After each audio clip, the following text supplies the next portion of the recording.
And we are in. Hello, everybody. Hi. Hi, It pals. is Sunday. It is Some Other Heroes Day. Welcome to this group of queer dungeoneers and our adventures in a world of skyships, floating islands, deep magical mystery, and just a little bit of chaos. No. As you can see, we are a little shorter on numbers today. Eugene, our player. They are going to kill me. I haven't done that for ages. No, you haven't. Eugene, who plays Theo on the stream, is wait. Theo, who plays Eugene regularly, cannot be with us this week as they are currently in the midst of selling beautiful, beautiful things at the Fierce Babe Market in Norwich. We popped past earlier to say hello to them, and they were very busy. So we're wishing them a very good, constructive day. Yeah, we love them, we miss them, and Please come back. I told them I'd let them know if we die. It's fine. Yeah, it's fine.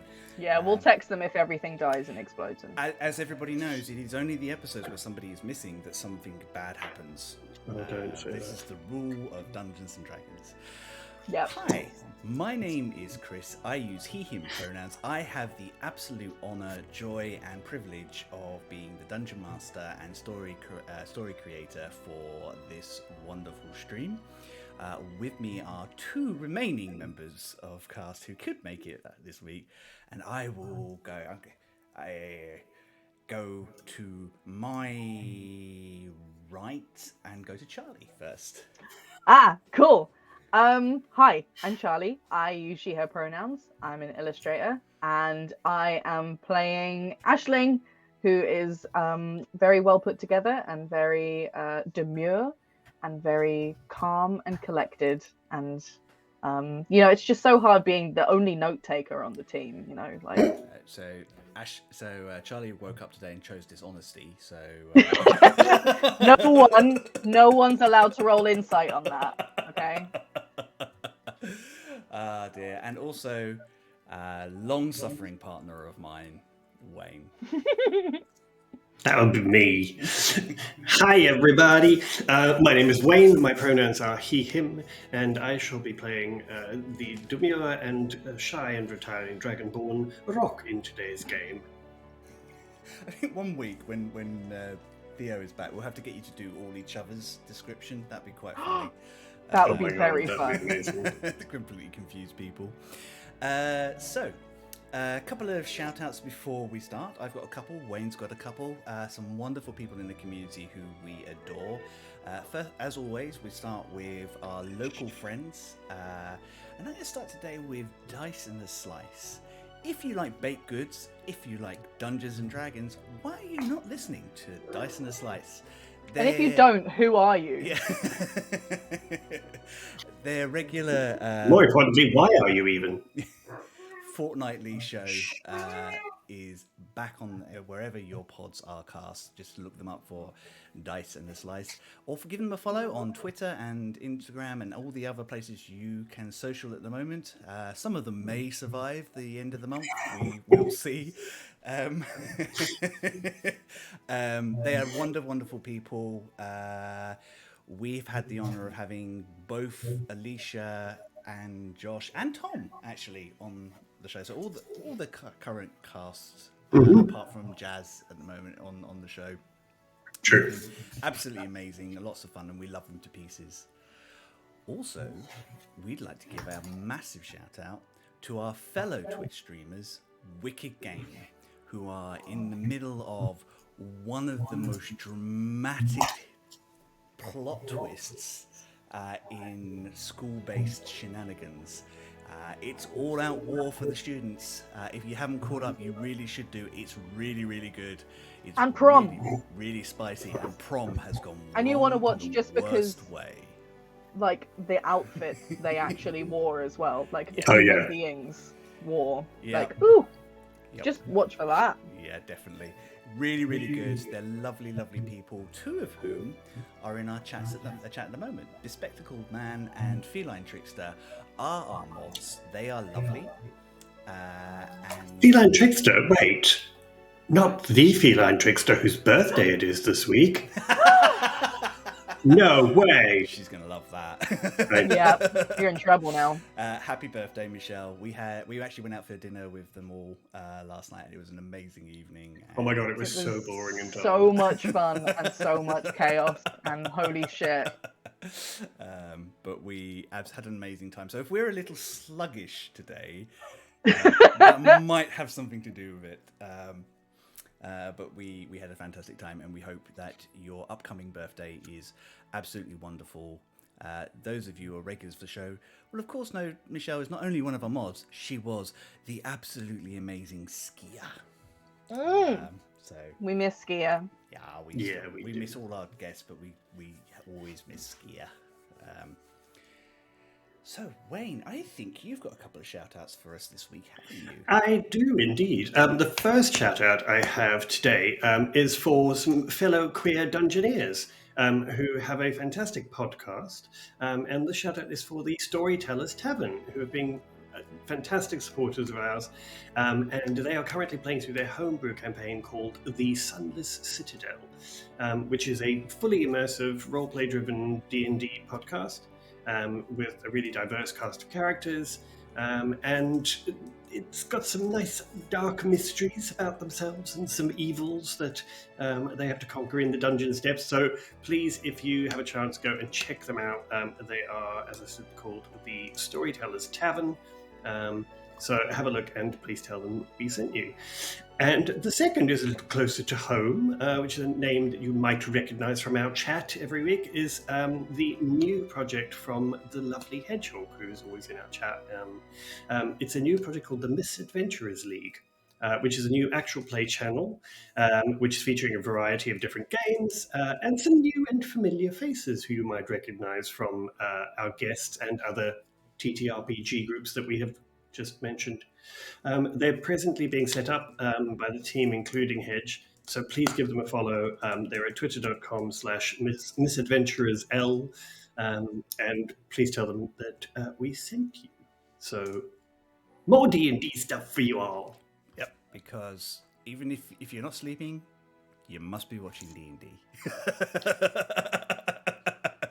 Them's the rules. Yeah. We don't make it. Them's the rules. We are very excited to see so many wonderful people popping up and doing such wonderful things. I've been looking forward to Hedge's new project, and I've dipped in and listened to some of the stuff from Storytellers Tavern, who have been wonderful to us, and they are really interesting stories as well. So we're very excited to see what they produce and how they keep going. So yeah, I think with that, we should probably dive into our own adventure, don't you think? Oh god, what are the buttons? Sure. So, As she scrambles to open Roll20, roll because she 20. always forgets. You have dice, that's all that matters. I have them. I have my pretty new ones. Yeah, got your Oh, dice, yeah. got your character sheets, got Roll20 ready just in case. Yep. I need the ambiance. You need the ambiance. Ambiance. Oh wait, Roll20, sorry. Totally prepared today, folks. We are professionals! Theo leaves for 5 minutes. And yeah. I know. I was just thinking I'm going to have to ask Theo if they take notes while they watch the replay, because neither of us are particularly good. No. I just doodle stuff. I know, while me we're too. playing. I've already drawn a ghost cat. Anyway, I digress. I did a pretty good Klingon skull recently. It is your thing. I feel like you're avoiding. No, let's just chat for a while. Previously, on Some Other Heroes, our three adventurers, Parshkit's Chosen, returned to Cloud's Cairn, having not only found their own ship, as gifted to them by the people of Parshkit's Island and Cloud's Cairn, but also a complete crew of wonderful people.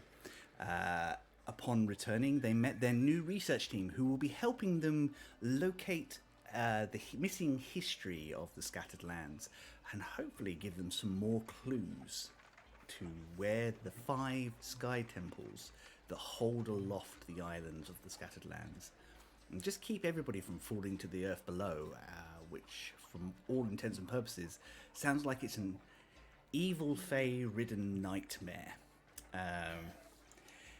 Also, falling out the sky at high speed probably kill everybody in the sky. It's not good for you. Yeah. It's not good for you. It's bad for your chakras. I mean, when your chakras go straight through your neck, then probably, yeah.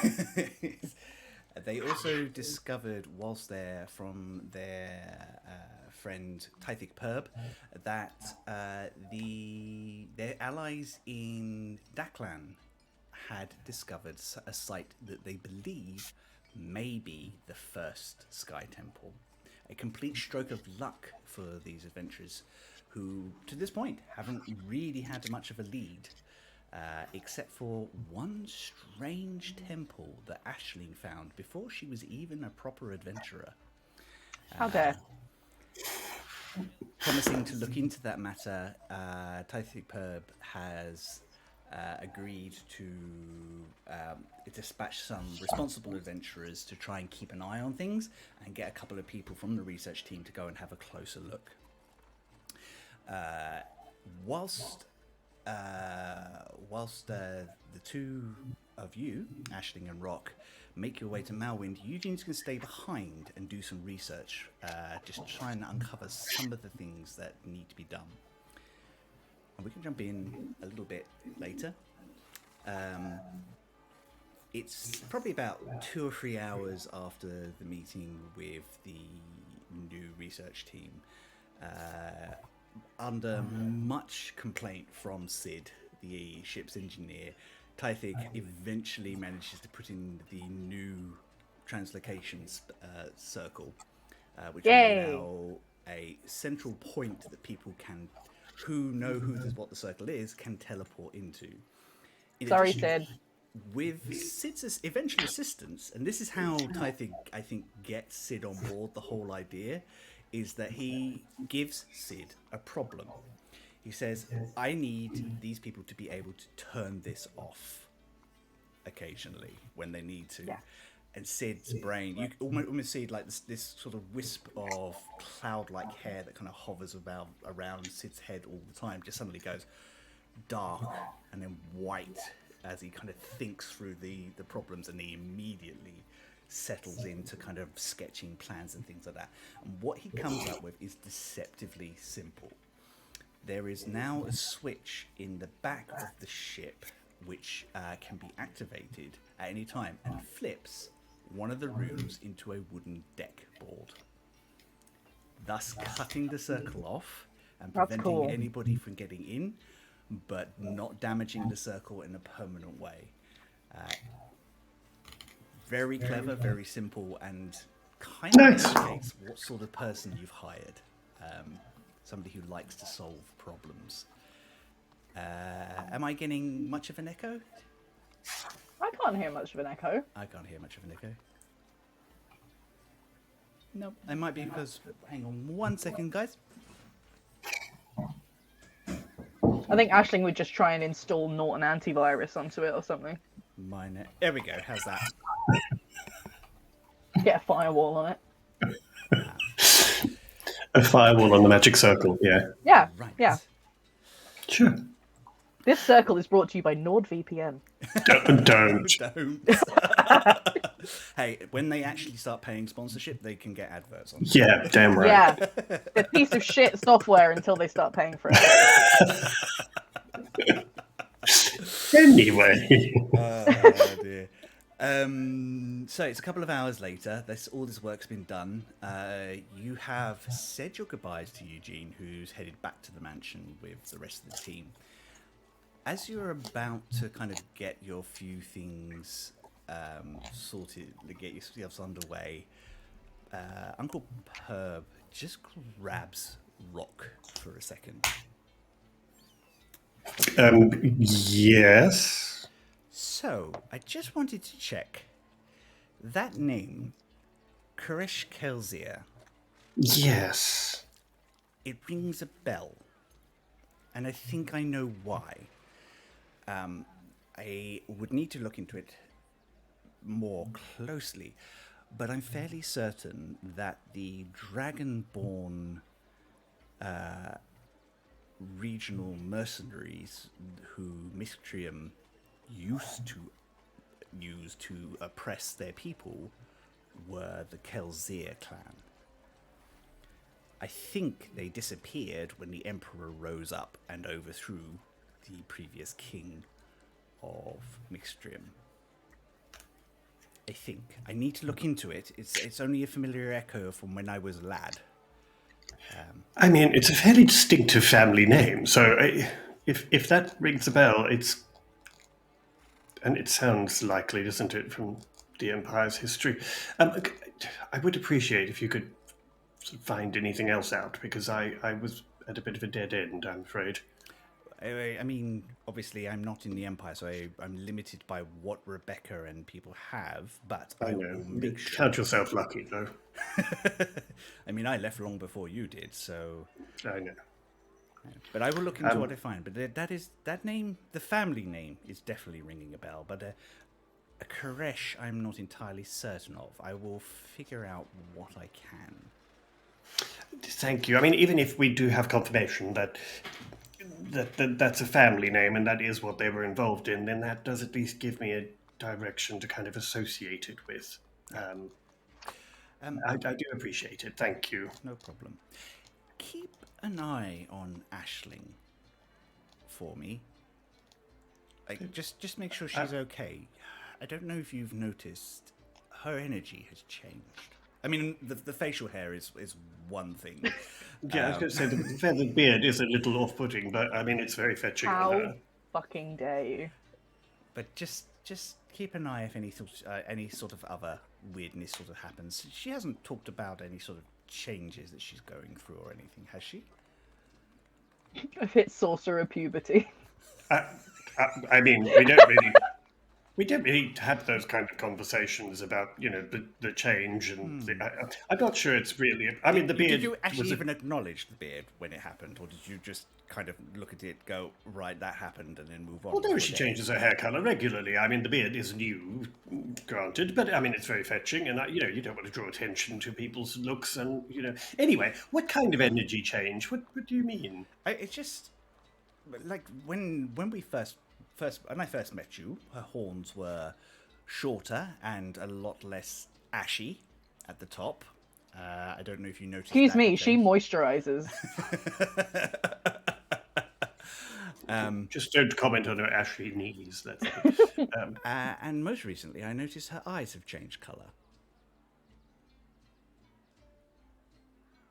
Right. I mean, we do know that she has been growing in sort of her magical adeptness and power.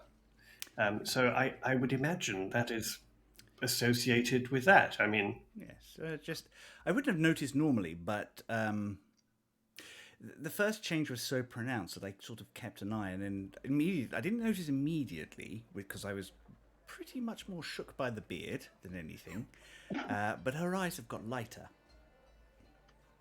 Almost like they've been bleached for some of their colour. Ow. Is this something that we should be sort of concerned about? Is this a sort of precursor to her turning into something? Or, I mean, we know so very, very little about the power and where her power comes from. It's just be careful and make sure she's all right.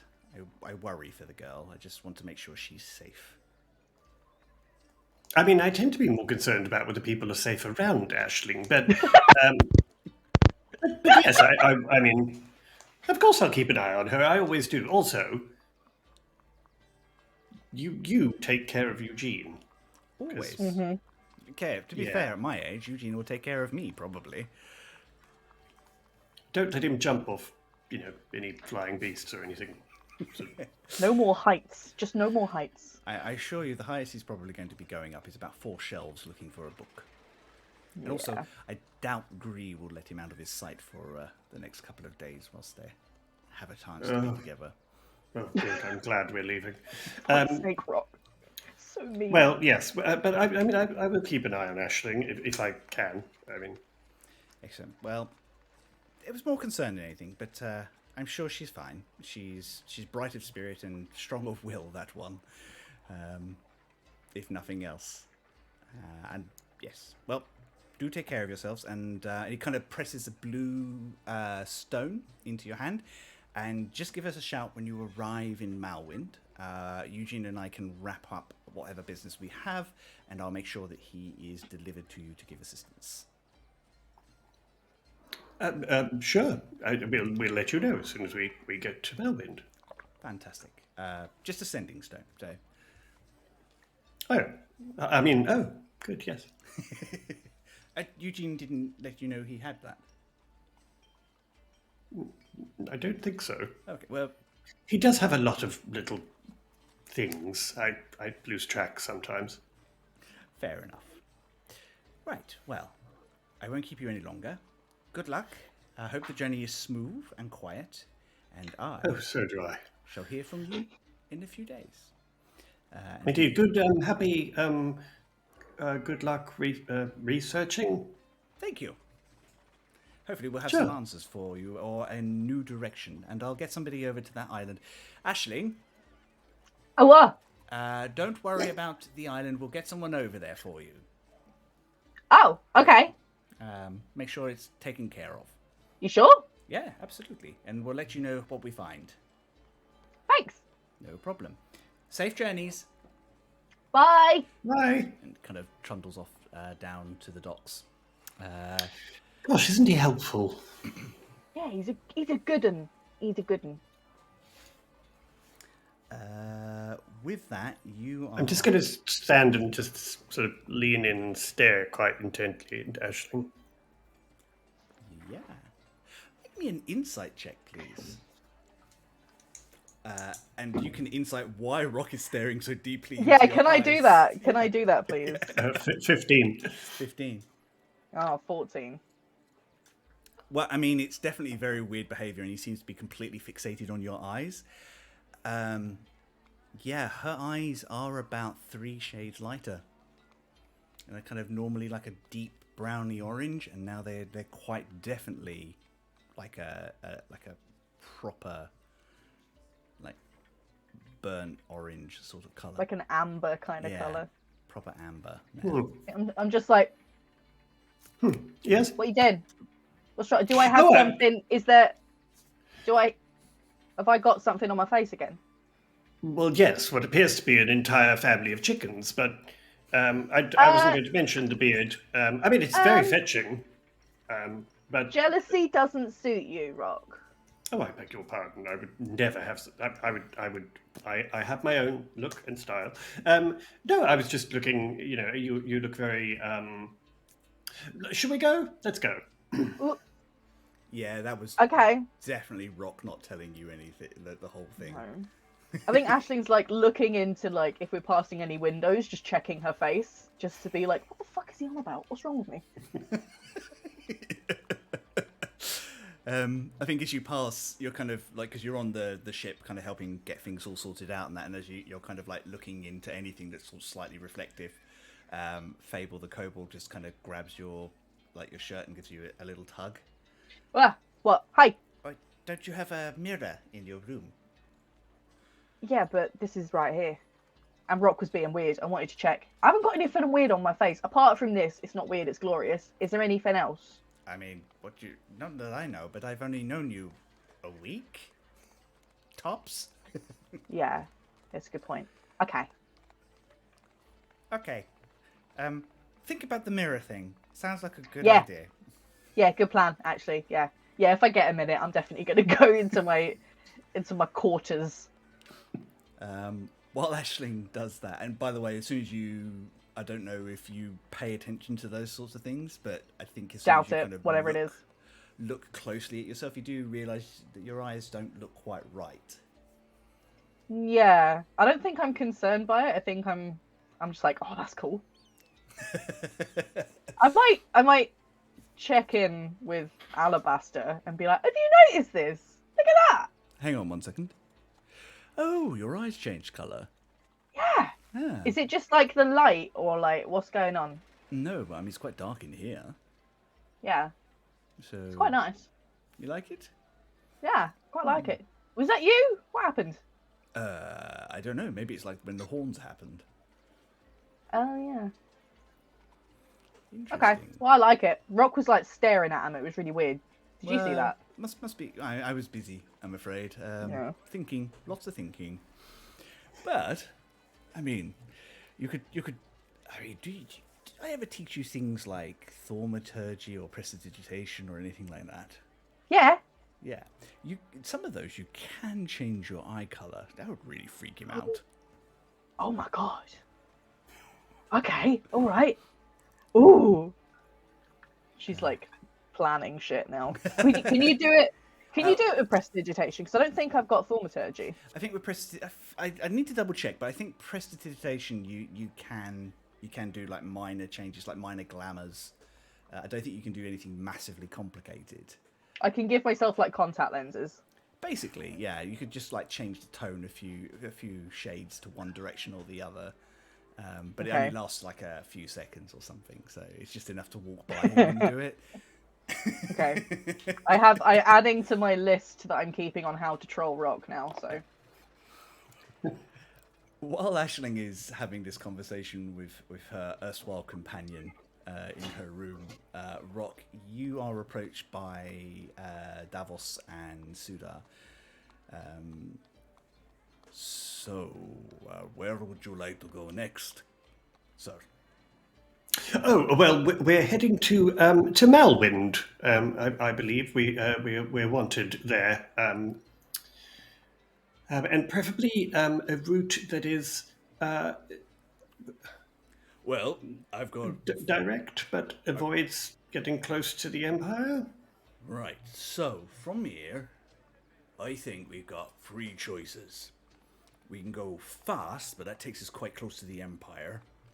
We can go a little slower, but it goes directly through the outer edges of the Forest of Malwind, and that's quite dangerous. Or we can go a little slower and come in via Daklan, but we just need to make sure we have our papers in order on the borders and stuff, just so they understand why we're going where we're going. Well, I mean, they invited us. I'm sure they kind of invited us. They let us know that they'd like us to have a look at something. So I'm sure they're fine with us. But although, how much longer is that? 2 days over the Imperial route. The problem with the Imperial route is Imperials are unpredictable. Well, the Imperials. Yeah, they are a bit more unpredictable, and they have a tendency to shoot first, ask questions later sometimes. So. oh shit. Well, you know what? Let's go with the middle ground. We'll just do the middle one. How's that? Right. Okay. I mean, Captain. No? Well, I'm Captain Coase. I'm confident we can skim through the outer edges of the floating forest. It is not without some risk. We do not know what creatures are in there, and ships do occasionally go missing in that area. I think Oh, Ashley come might be now. coming back up from the decks, and she hears floating forest and gets very excited. Yes, see, even Ashling's excited about it. A little danger never hurt anyone. Besides, you told me you were a very experienced crew, so I'm assuming you will keep the ship aloft. Of course, we'll do everything within our power to make sure this is safe and that you are safe and will arrive at your destination. Also, I did notice you're rather adept with your pistols, so Yes, I need to ask that this thing was spying on you, was following you for good 10 minutes. Do we know what this is? Do I need to be aware of anything? It's a very long story. Let's just put it this way. If you see it again, shoot it again. Yes, please. Right, shoot first. Don't capture it and ask questions, or... Nah, it always comes back. Yeah, I mean, we can get it next time round. It seems to be rather resilient at popping bats. So, yeah, just shoot it. It's fine. But yes, Aisling, I mean, you're up for a little adventure. We're going past the floating forest, which apparently could be a little dangerous, but the safe route will take us 2 days longer. So I thought, we'll just do the middle route. Yeah, Have I heard of the floating forest or mapped it or? I think everyone in the Scatterlands heard of the floating forest. Not many people have actually visited it. It is the largest body of natural forest in the Scattered Lands. And what's specifically very curious about it is, unlike most forests, it's not all completely tied to a landmass. The vegetation and is so thick it has tied itself together, and it floats absolutely free of any major island. That's cool. It's a very curious and mysterious place. I mean, it's very impressive from a distance. I have seen it years ago, but I mean, we should have a little look. I mean, we'll, you know, if there's anything really dangerous, we'll turn and go the other way. But I mean, Rock, you can make me a history check, actually, sure, why not? given your background. Oh, blimey, 22. 22. Yeah, the floating forest of Malwind is something of a thorn in the Empire's history. Even better. They conquered Malwind. They owned Malwind through most of the second occupation. Daklan took it back a couple of times. There was this ongoing war of like who owns it, and it was. And I think you would have heard that it was given back during the treaties when Zinthat III ascended the throne. It was given back as part of the peace agreement with Daklan. The floating forest was never subjugated. They had the area around it, but every time they sent troops in, they lost huge amounts of people, and they decided to leave it alone. This is something that they don't talk about publicly outside, but you heard your parents talking about it growing up and stuff like that. They lost 2 of the great warships inside the forest. Ooh, this forest sounds cool and spooky. So yeah, it's one of those things. Is like they went in to subjugate because there's a number of different groups of people, including quite a powerful enclave of druids, who are well known, who are based in that area. It's one of the few places that druids are settled in the Scattered Lands. Yeah, but they never managed to subjugate and bring it under imperial rule. So Awesome. Well, I'm not going to say anything about that in front of the crew. I'm just going to say, so onward to Malwind. Yes. to Malwind, and kind of starts walking up the deck, shouting orders, and the crew scurry around. You notice that they've brought on a fresh batch of goods, probably to make sure that you've got something to sell. Do you want to see how successful they were? Yes. Whilst they were. How's our little side hustle? Yeah. I would like someone to roll me a d20 and add 4 for the crew's charisma. Wait. I'll do the first one. Okay. Oh. All the way off. Oh, that's not very good. It's a 12 plus 4, 16. 16? That's not bad. It was a successful sale. They came in just over, and they've made a little bit extra profit. So it gives you a base on how much that they have earned for both you and your benefactor. I'd like Charlie to roll 2d6 for me. And Okie dokie. Add them together. Use the weighted ones. Ooh, that's an 8. 8. Yeah. You made 800 gold. Between Profit or profit on top of after you've paid the crew and you've given back your share, you guys have 800 gold to add to your party kitty. amazing. Hell yeah. So this will vary depending on the types of places you go. So the bigger the population, the more goods you can get off your plate.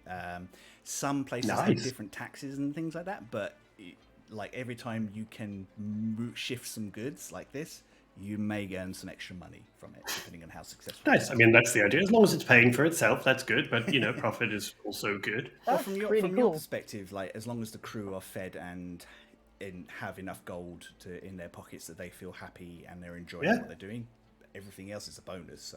So is that 800 to split between the 3 of us? Yep. Ooh.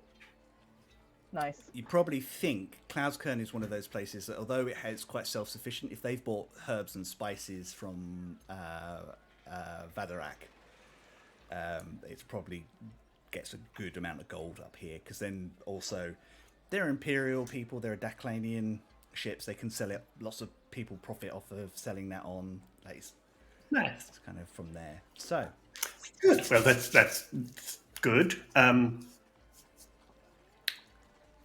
excellent. Right.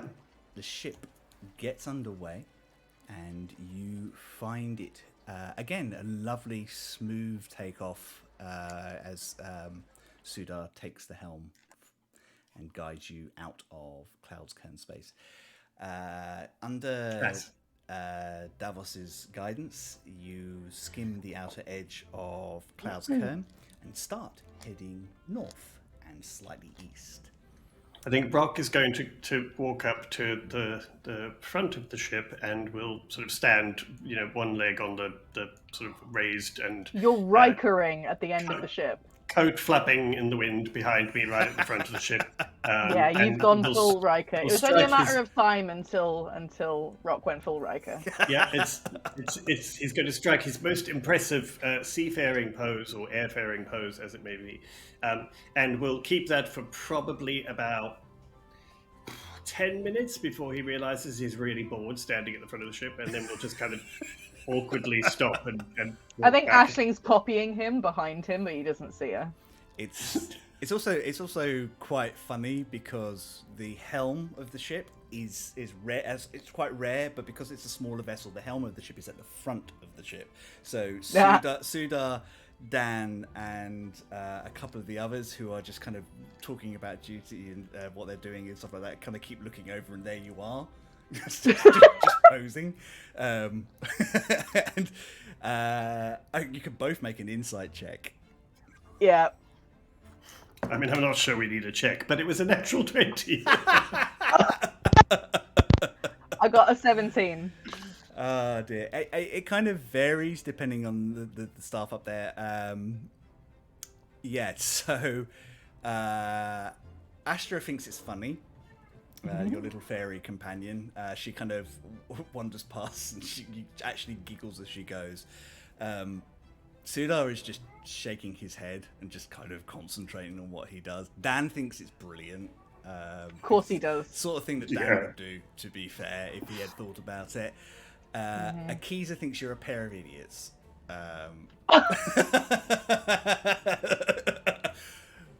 But I mean, I have this image of Rock kind of standing there, and the more he starts to notice that there are some people who are just like shaking their head, the more he sort of slowly goes from being very confident about his pose to kind of like, Aww. just going to, you know what? I'm going to go and have a glass of wine. That's what I'm going to do, and just, and then turn around and bump into Aisling, who's standing behind him.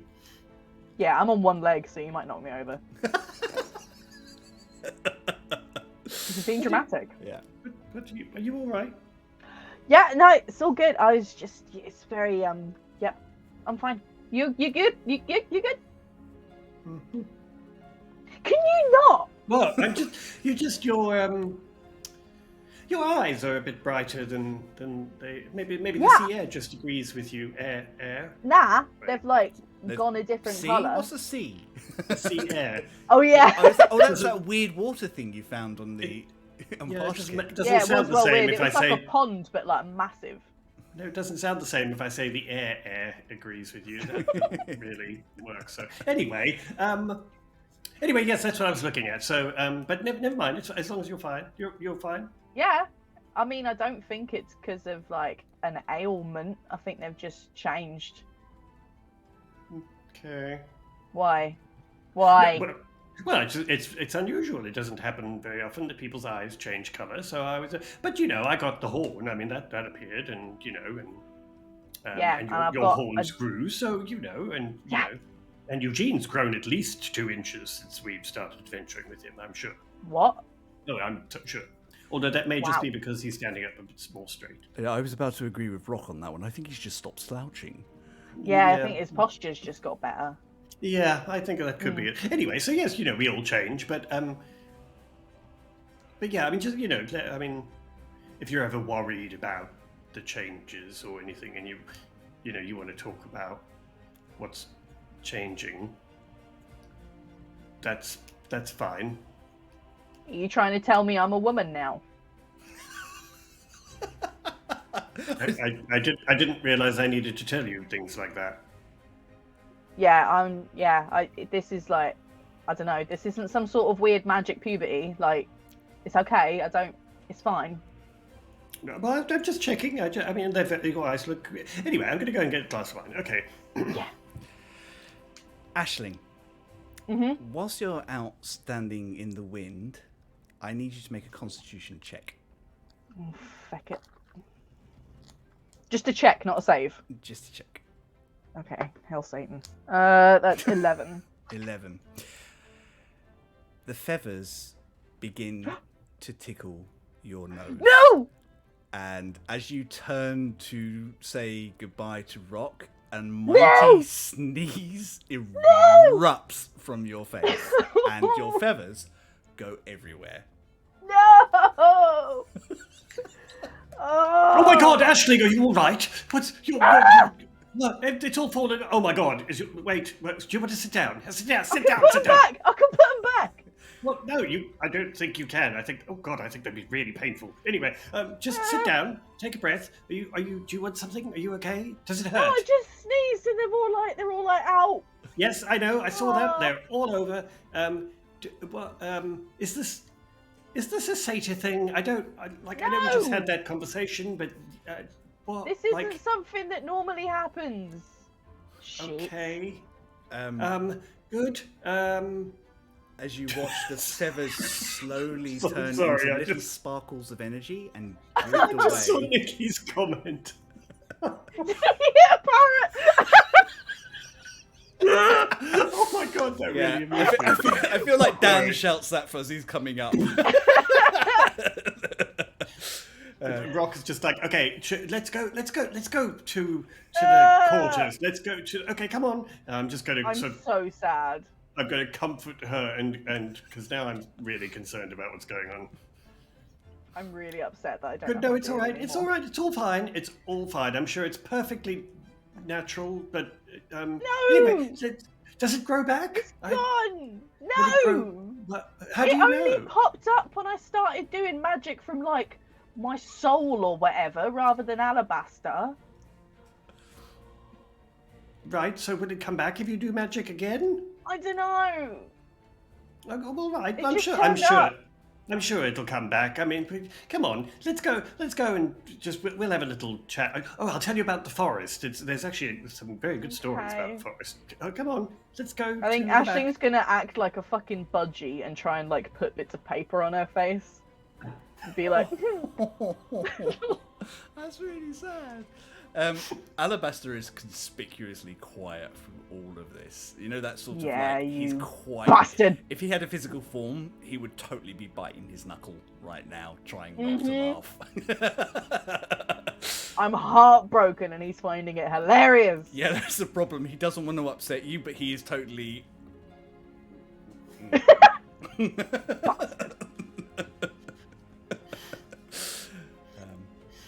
I think Rock will take Aisling down to the quarters wherever we can have a seat and a chat. And I think to take her mind off things, Rock will regale her with his best stories of the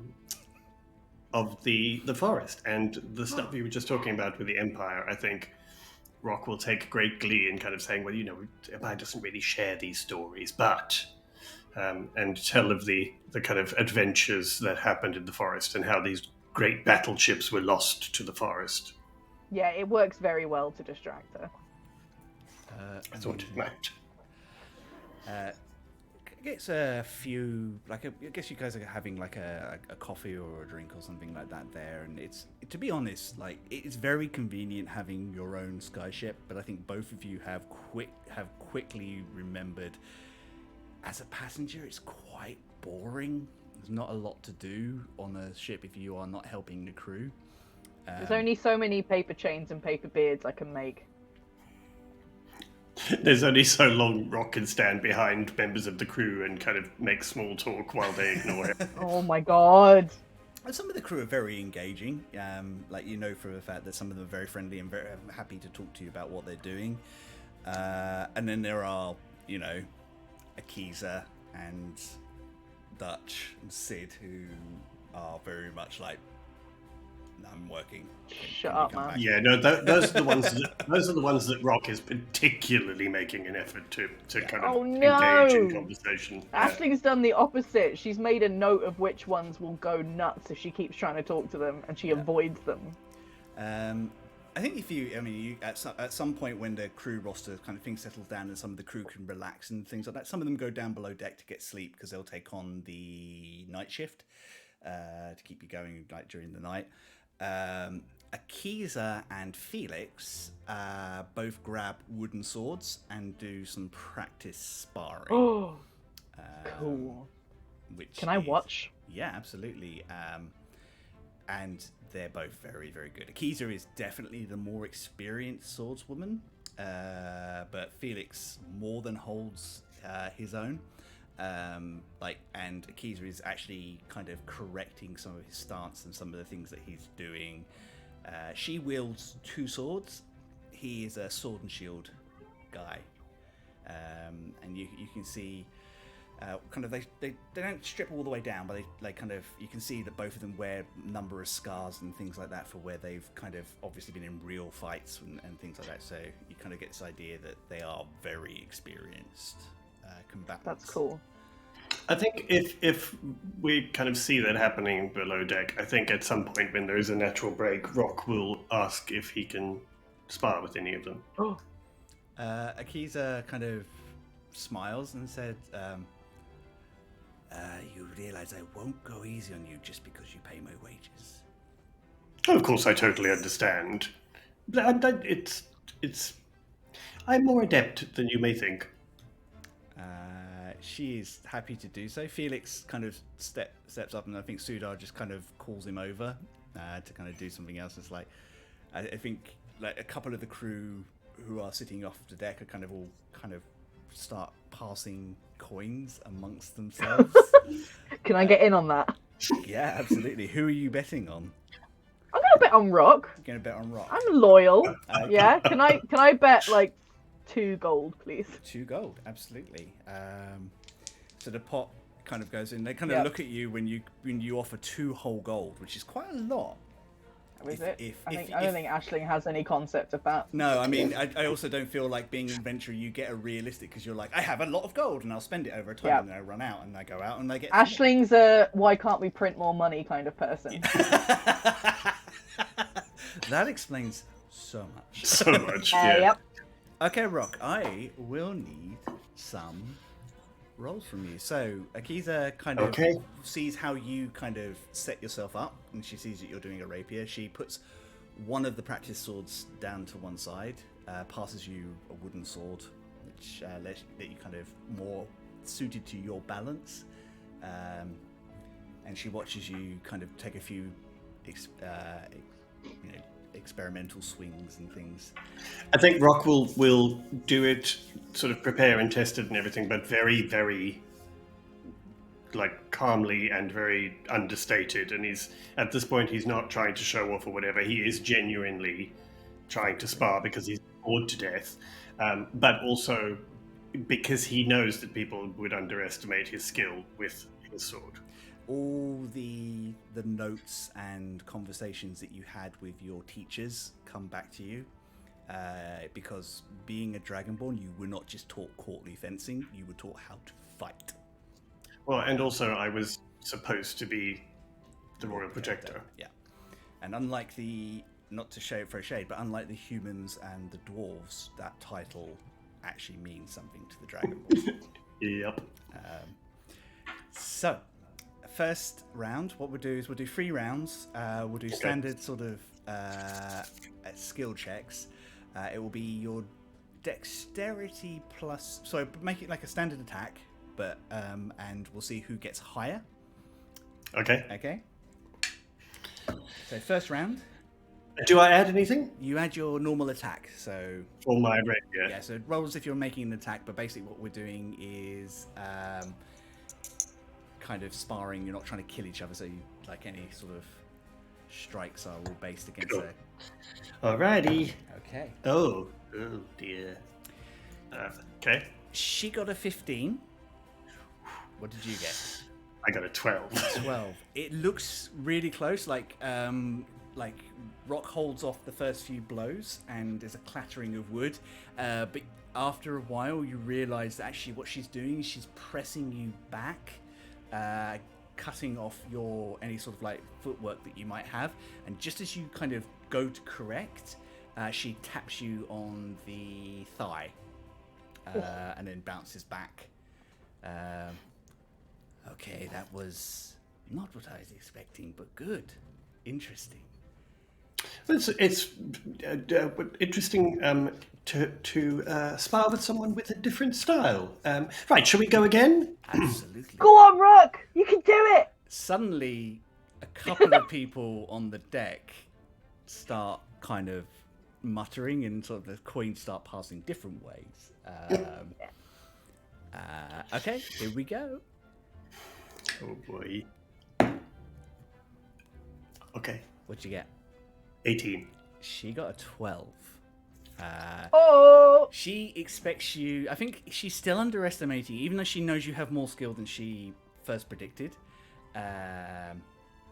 She kind of, again, same sort of thing. She tries to press, and you're expecting it this time. So you circle round and almost catch her off the back foot. And it's one of the things where, because she'd normally be wielding two swords, she almost overcompensates for the fact that she doesn't have it. Leaves herself open, and you tap her on the side, just where her kidneys would be. And she grunts and bounces out the way. She goes, and then smiles, a genuine smile for the first time, and looks genuinely impressed. And she goes, I mean, I can't let that stand. One more? Sure. This one takes the win.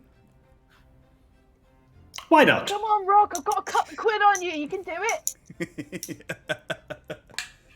Oh boy. Okay. Okay. She got 18. I got 24. Oh! Okay, so this... I rolled a 19 and my rapier is +5. Take a seat! So this round goes on longer than either of the other two, and the two of you both begin to... I mean, Dragonborn don't sweat in the same way, but you do start to show tired. She starts to pant as well, and the two of you are kind of circling each other.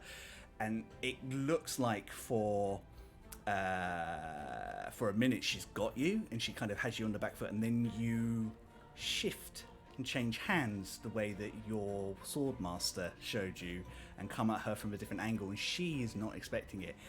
And just at the last minute, you strike true where her heart would be. Oh!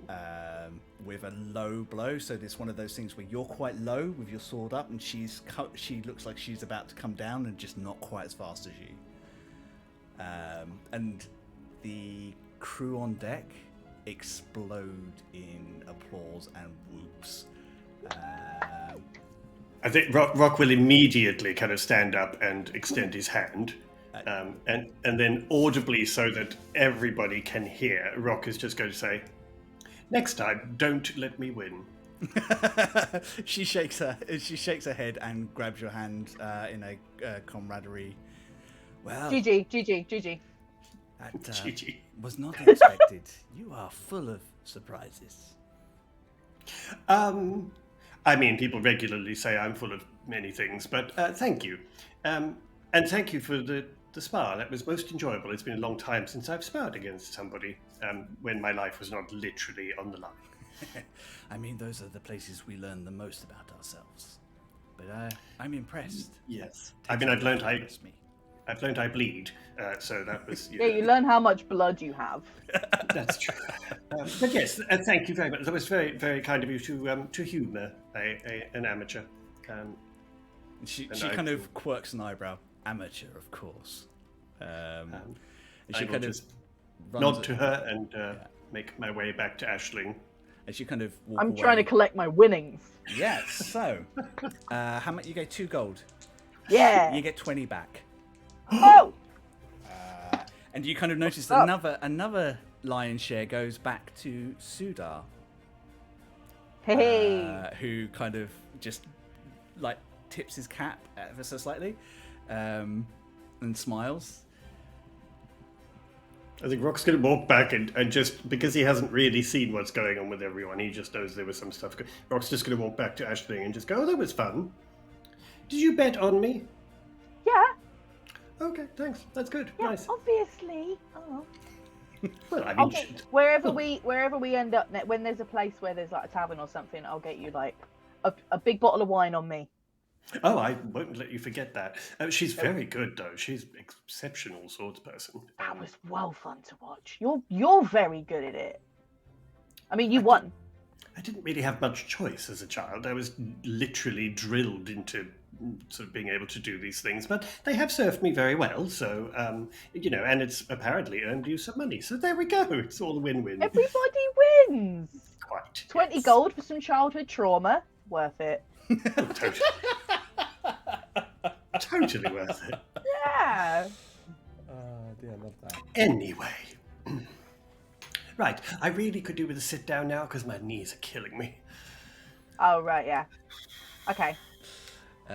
She's kind of having a chat to Felix, and you can hear her kind of pointing out some of the things that you did that Felix could pick up on with his style, and Felix is paying complete attention. And you're kind of getting this impression from Felix. Felix is very earnest and just wants to be the best he can be at being both the captain's assistant and being a member of this crew. And he's kind of Rock's just like, oh, look at the enthusiasm of youth. It won't last. Oh my god. And eventually the two of them go down because they have the night shift, so they go down to get some rest in the crew's cabin,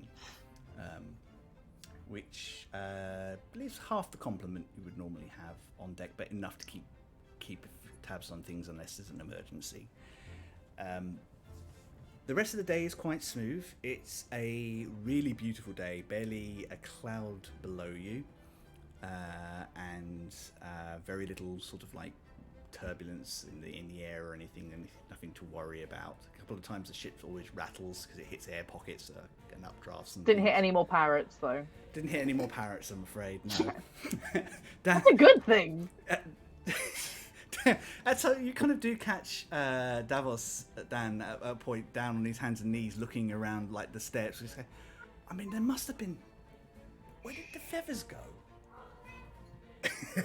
and the captain just Did they just like disappear into sparklies? They just turned into sparkles and disappeared. Huh. That's a shame. I was gonna make something out of them. And you kind Grow of some more. get the impression that Sudar saw everything that happened and is not telling Davos. This is probably his own personal enjoyment. Love it. Yeah, the day is quiet. You can see the sky shield, is like the shimmer of the sky shield as you carry on, and the obscure blue below, which kind of hides the land and the problems that your whole people escaped. I guess about midday, and I would like one of you to roll me a perception check. I did. Ooh. 23. 23. Yeah. You are back on deck. For whatever reason, you might want to be possibly just getting some air and thinking about how. I don't sleep, so I'm just a bit bored. Yeah. I'm just hanging out. It's probably about actually, to be fair, you guys probably left about early afternoon, so it's probably getting on to dusk. Oh, okay. And the sun is coming down. It's beautiful light. Clouds are starting to form in on near you, and you're kind of watching this thick head of cloud, not thunder clouds or anything, just white fluffy things, and you catch movement in there. And with that roll, you notice a fin. And then another What? one. Oh, a fin. Yeah. Oh shit. And you're kind of watching, and eventually you see a large blue-black form with white stripes and 3 feathered fins on either side burst through the cloud chop and dive back in. Oh. Do I know what it is? Make a nature check for me. Okay. 9. 9. Ooh, okay. No idea, but you kind of can point it out to other people because it kind of comes up. Okay. Rock, are you on deck at the moment? I think I'm probably on deck because I would be up enjoying the kind of, just enjoying being back on a ship, I guess. Can I call over Rock and get him to look at this thing? Yep. Rock! What? Look, What's wrong? come Are in, you okay? come in. Are you okay? No, I'm What's fine. going on? I'm fine. Oh my god. Come Okay. look at that. Perception check with advantage because Aisling is pointing you right where you need to be looking. Yeah, if you can't see it, we have a That's problem. very fortunate that there was with advantage. Perception 17. 17. You watch as a great blue sky whale bursts from a cloud head. You've seen them before on when you were traveling with the circus. They are beautiful, peaceful creatures, but they can be dangerous if you get too close to them. Well, I mean, I haven't seen one of those for a long time. They're very beautiful. What is it? It's a sky whale, a great blue sky whale. Oh my god. That's so I cool. saw one a very long time ago when I was sailing with Julie, in fact. But yes, you don't see them very often. But Are they okay? Should we are we gonna get eaten? well, they're normally quite peaceful unless you sort of either get directly in their way or threaten them in some way. But Okay. I think from here we should be fine. I'm sure the captain has seen them anyway. Are you sure? Make an insight check. Me or Rock? Yes. If anyone who wants to check to see whether the captain's noticed. Nope. Nope. That was a 1. So No. Inside, that was an 11. 11. Hard to tell. He's very focused, so if he's noticed, he hasn't sort of said anything. It okay. might be a good idea just to make him aware, just in case. Yeah, I might go over to Davos and just go say, Davos, we did spot the sky whales. Have you noticed those? Oh, I didn't, sir. I have to be honest. I'll let the captain know. Make sure that we're adjusting accordingly. But yeah, I mean, they'll be fine. Just let's not try and go into their path, shall we? Absolutely, wise move. He kind of just walks up to let Sudar know, who just looks over in your direction, just kind of glances up. Before he goes, I am going to intentionally kind of turn and then turn back and go, a danger is not what we want on this journey. And that's so mean. That's so mean. He would have got so excited. He does. He gets completely excited for a moment and then gets crestfallen. Oh, harsh. I will do it with a smile though, and then I'm just going to head back to Aisling. Yeah, they have a discussion. You can see the captain looks out of the way, and you can watch them, and you realise there's actually 3 of them. 2 adults and a child. A baby.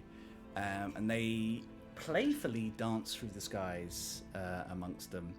I think the 2 of you are very focused, and you don't hear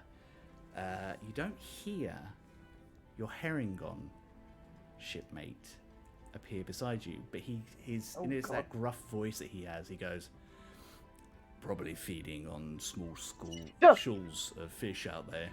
Good fishing ground at this point in time of year. Beautiful creatures, really.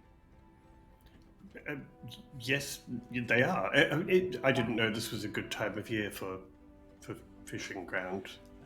Tend to be more northern, don't they? Like, you must have seen lots in the Empire.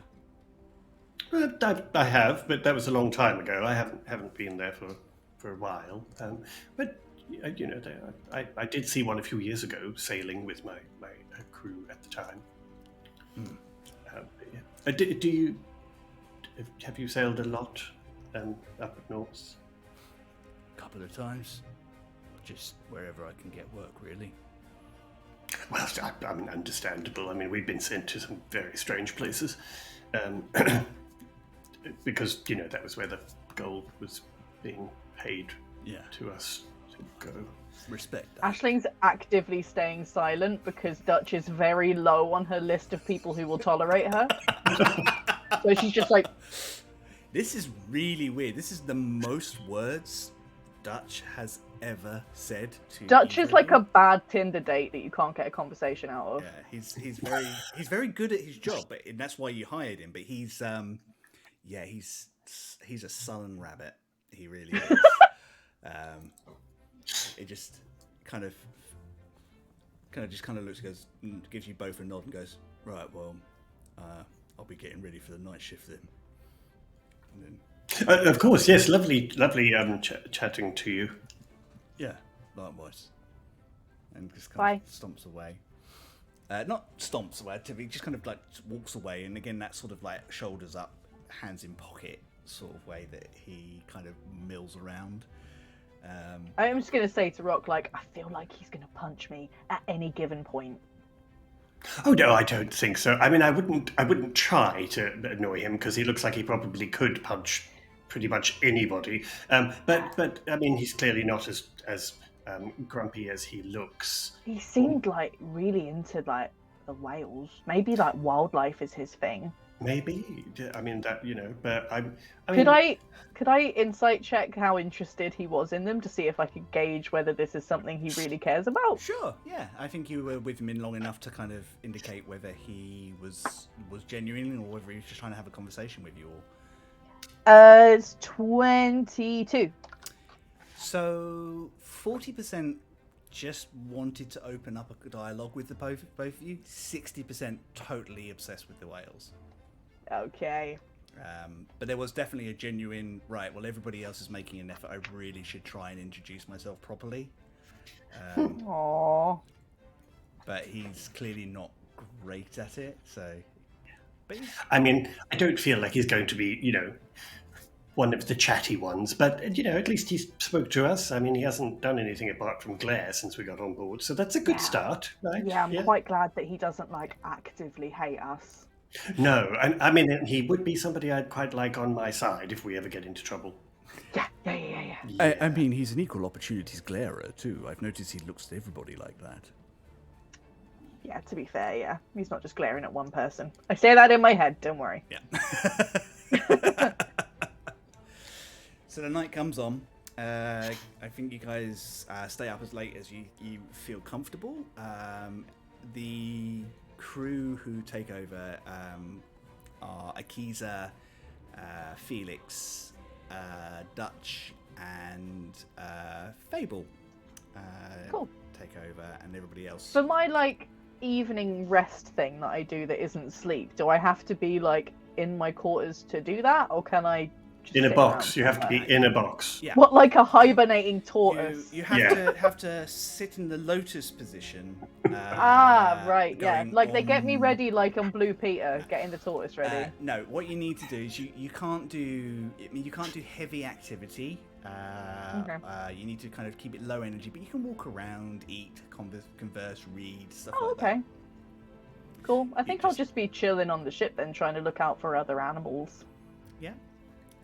I think the- Rock on will the deck. probably stay up because he's like, well, Ashling's staying up, and then eventually it will be just too late, and he's like, Has Ashley ever Okay, told I'm going Rock to that she bed. doesn't sleep anymore? I don't know. Have I? I don't feel like you have. Eugene knows. know Yeah. in character if you have, but no. So I think Okay. Rock is probably just like, well, I may as well stay up. Ashling's staying up, and then eventually it's like, okay, I think I'm going to bed now. Yeah, I think I sort of nudge Rock at one point, and I'm like, you know, I don't. Are you waiting for me to go to bed? Well, no, I just thought if you were up, I could keep you company, but Oh, yeah. Here's the thing, though. I don't sleep anymore, so What? You're going to be up for a while. What Yeah, do you mean? it's a thing. It's a thing that I got when my magic got better. I just don't need to sleep anymore.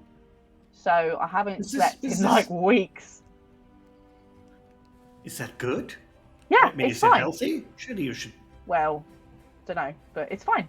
I just chill out. I don't go doing anything nuts, but I don't sleep anymore. Did that happen when the eyes thing happened as well? Yeah, I mean, yeah. Oh no, the eyes thing is definitely new.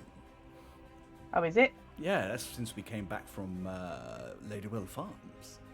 Oh, yeah. Well, yeah, the sleeping thing did happen before. Yeah, I've not slept for ages. It's fine. Do you want to? No. I tried to and then couldn't, and then I was like, maybe I don't need to. And then I tried to keep it going for as long as I could, and turns out I totally don't need to. Are you sure? Yes. You're not going to get to like just some point and then just collapse because you haven't slept for weeks. No? I'll check with. I'm going to very quickly be like, Alabaster, Hello. am I going to die? We all die eventually. That's then That's not heat what death I'm of the fucking universe and asking, all is that. it? Am I going to die? Yes. Eventually. All right, cool. Do you mean, are you going to die of sleep deprivation? Yeah. Only if someone switches your skill off. Okay. I'm not planning on doing that. No. You better not touch that button. So Oh, just keep me sweet, dear. I'm leaving. You can't leave your own head, Aisling. Yes, I can. Okay. Yeah, I think it's totally She's done fine. for Don't worry a about it. minute or two. But yeah. But yeah, if you're waiting for me to go to bed, you're going to be waiting for a fresh minute. So go to sleep. Sure, yes, I'm going to do that. Okay, enjoy your rest. Can I insight check Rock's suspicionness, please? I feel that's fair. Yeah. Rock, Okay. are you trying to hide the fact that you are slightly suspicious and dubious about this whole idea? No, I think the fact that Rock is just concerned. Basically, he's just doesn't know what's going on. But between the beard going off, Uncle Perv telling me about Aisling's eyes, and now Aisling telling me she's not sleeping, Rock is genuinely concerned that I need to take Aisling to a doctor. Genuinely concerned. So he wants to trust that Aisling is it's all fine, it's good, I don't feel bad. But these things together, and the fact that Perv has now pointed out that something may have changed, Rock is genuinely just very okay, okay, good, yes, fine, I'll go with that. I got a 24 on the insight check, by the way. 24. Yeah. Is there anything else? You can't hide shit from me. Anything else that Aisling picks up about your mood or the way that you're acting around her? I think she probably, knowing how perceptive she is generally, or insightful anyway, Aisling will have noticed that Rock is unusually sort of on edge, so is sort of constantly just watching and looking out, and doesn't Is it appear to because ever... of the, assassins? Yeah, the combination of things. I think Rock is just, despite trying not to let it be visible or obvious to anyone else, Rock is actually genuinely on edge and genuinely a bit freaked out by what's going on. So he is actually way more perceptive and vigilant than he's ever been. Naturally, in the past, if he needs to be, he can be very vigilant, but in general, life kind of goes on and Rock just kind of floats through it, flounces through it is probably a more accurate description.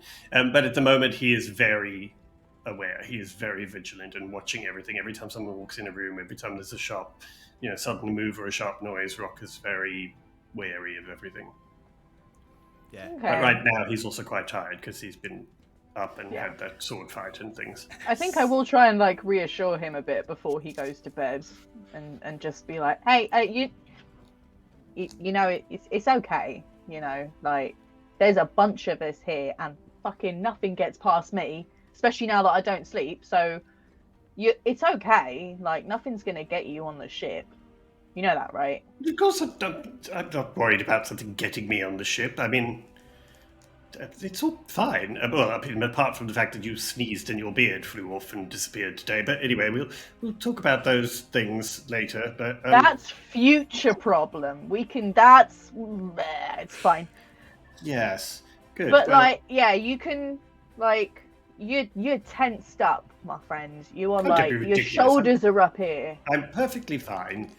I mean, now I'm tense because now you're annoying me. So I'm going to bed now because you're talking rubbish anyway. Well, good night. Rest. Enjoy your rest. Try not to annoy the crew too much, will you? I've made a list. I know who I can talk to without them wanting to murder me, so it's fine. I mean, Good. Fable is your best conversation partner tonight. Yeah. Right. Anyway, good. I'm going downstairs. I mean, if anything happens or you grow another arm or something, do wake me up. Just Okay, but like, oi, right, okay, but like, if you want to talk about all the stuff that's going on, you know you can, right? what stuff? I don't need to Shush, talk about shush! things. I like smack him on the arm, and I'm like, stop it, right? Hey, What we need to talk about is you and the sleep and horns and eyes and things. We need to talk about that tomorrow. But anyway, stop deflecting. I'm not deflecting. I'm tired. I'm going to bed. Good night. And he's just going to turn around and go to bed. I just watch him with like a smirk, like, you bugger. Yeah, it is his way of dealing with things. Yeah, but Ashling's not used to that. She's used to everyone oversharing Faye stuff. So yeah, she's Faye just like, stuff, how yeah. dare you? I mean, from your perspective, as Ashling spent a lot of time with elves as well as other Fae, you know that there are a lot of Fae that don't sleep. Yeah. It's just part of their charm. They meditate and they kind of do soft stuff, but they don't sleep. The elves And never sleep. elves don't need to sleep, do they? No. No, elves don't sleep. Yeah, so I think that's why I was a bit confused as to why Rock was just like, what? Are you gonna die? And that's why I checked with Alabaster, like, wait, shit, have I missed something? Yeah, satyrs do sleep. Satyrs are actually quite fond of sleep, it is known, or rumoured, at any rate. Fairies don't, and particularly Arc Fae and stuff like that. But no, it varies. But there are a lot of Fae that don't ever sleep. Why they'd miss out on shit? Yeah, exactly. Far too That's when all the interesting. parties happen. Sounds like Ashling. Why sleep? I might miss out on things. No sleep, another club. Coach, another club. It doesn't mean that you can't pass out drunk, by the way. That does Hey, happen. I'm not a big drinker. Ashling likes a tipple. Yeah. But she's not one of the wastoid Fae. No, that's fair. But Wastoid you Fae. have seen that happen a couple of times. It's a new sub-race. Wastoid Fae.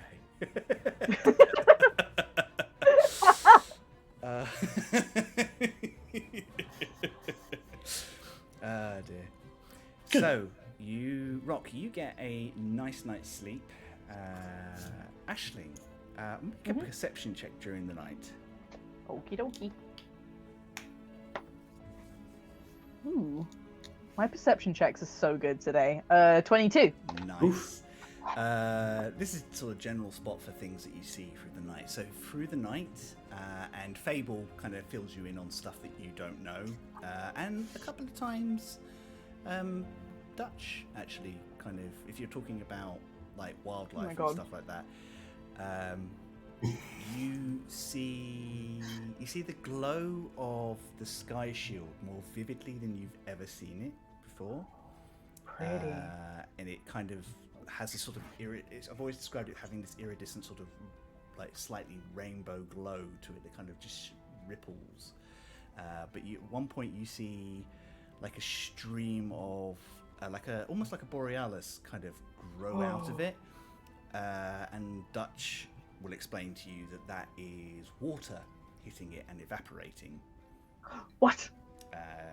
From rain clouds and things, and the more you spend out in the open skies, the more you see things like that from it.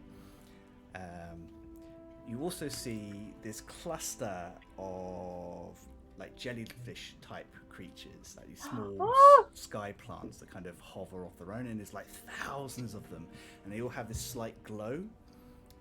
And Fable explains to you that the glow attracts predators who eat them, and that helps them kind of spread through the sky. Like they're actually beautiful, but they're kind of like harmless parasites. They kind of hitch a ride. So they want to get eaten. They want to get eaten. They hitch a ride for a bit, and then when they get where they want to go, they just kind of pass and multiply. Cool. Very clever creatures. Also, he said, they explain, kobolds love to eat them if you can catch them. So where they grew up, where their colony used to be on an island that these used to come through, and they used to go sky fishing for them growing up. Don't let the they kobold wanna get hang eaten. off the edge of the ship. I will keep an eye out for that shit. I mean, they're As queen of the kobolds, I need to protect. You are the queen my of the kobolds, population. that is true. Of Cloud's Cairn, apparently. You keep telling everybody. It's going to be interesting when Kip Kip catches up with you.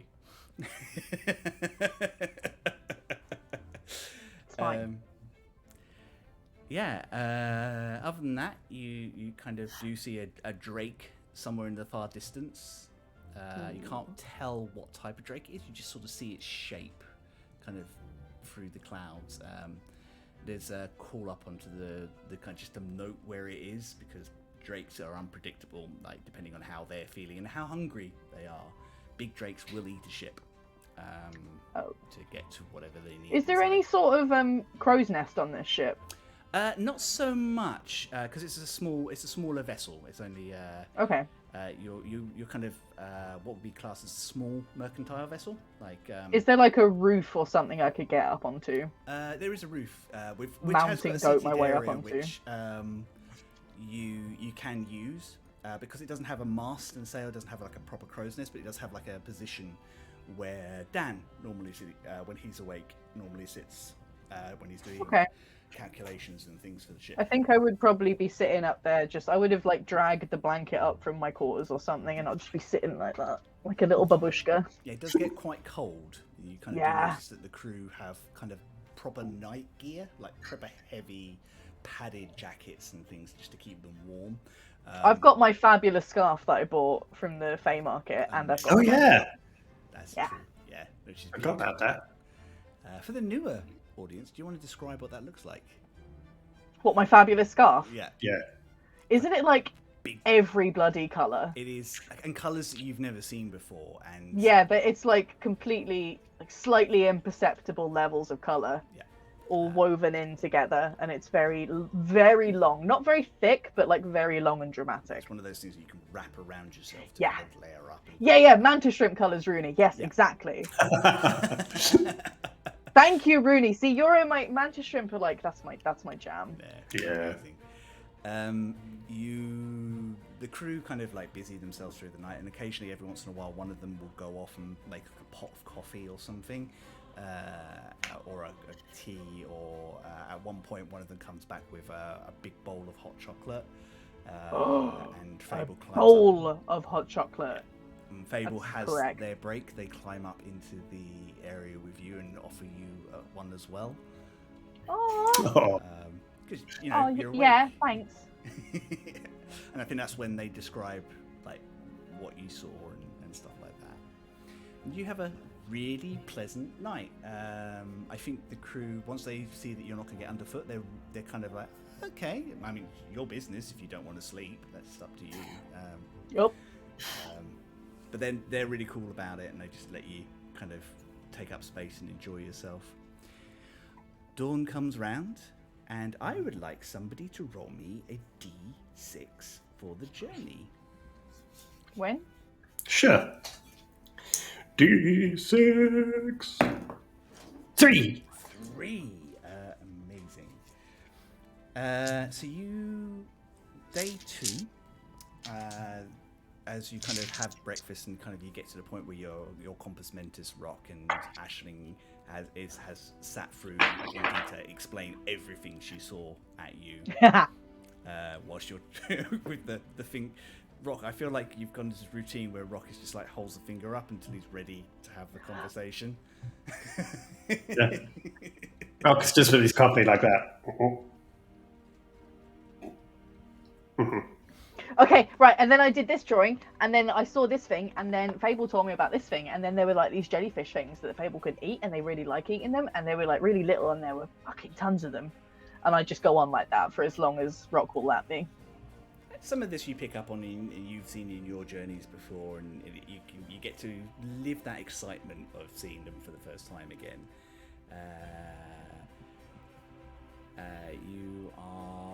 You kind of have this like nice morning where you catch up. So the captain explains to you as he's getting ready for breakfast that he expects to hit the edge of the forest by early evening. He may stop there until dawn's light, just because it's safer than trying to navigate through the forest at night. But they will need to be on guard because creatures do come out of the forest, and that's when things can go a little haywire.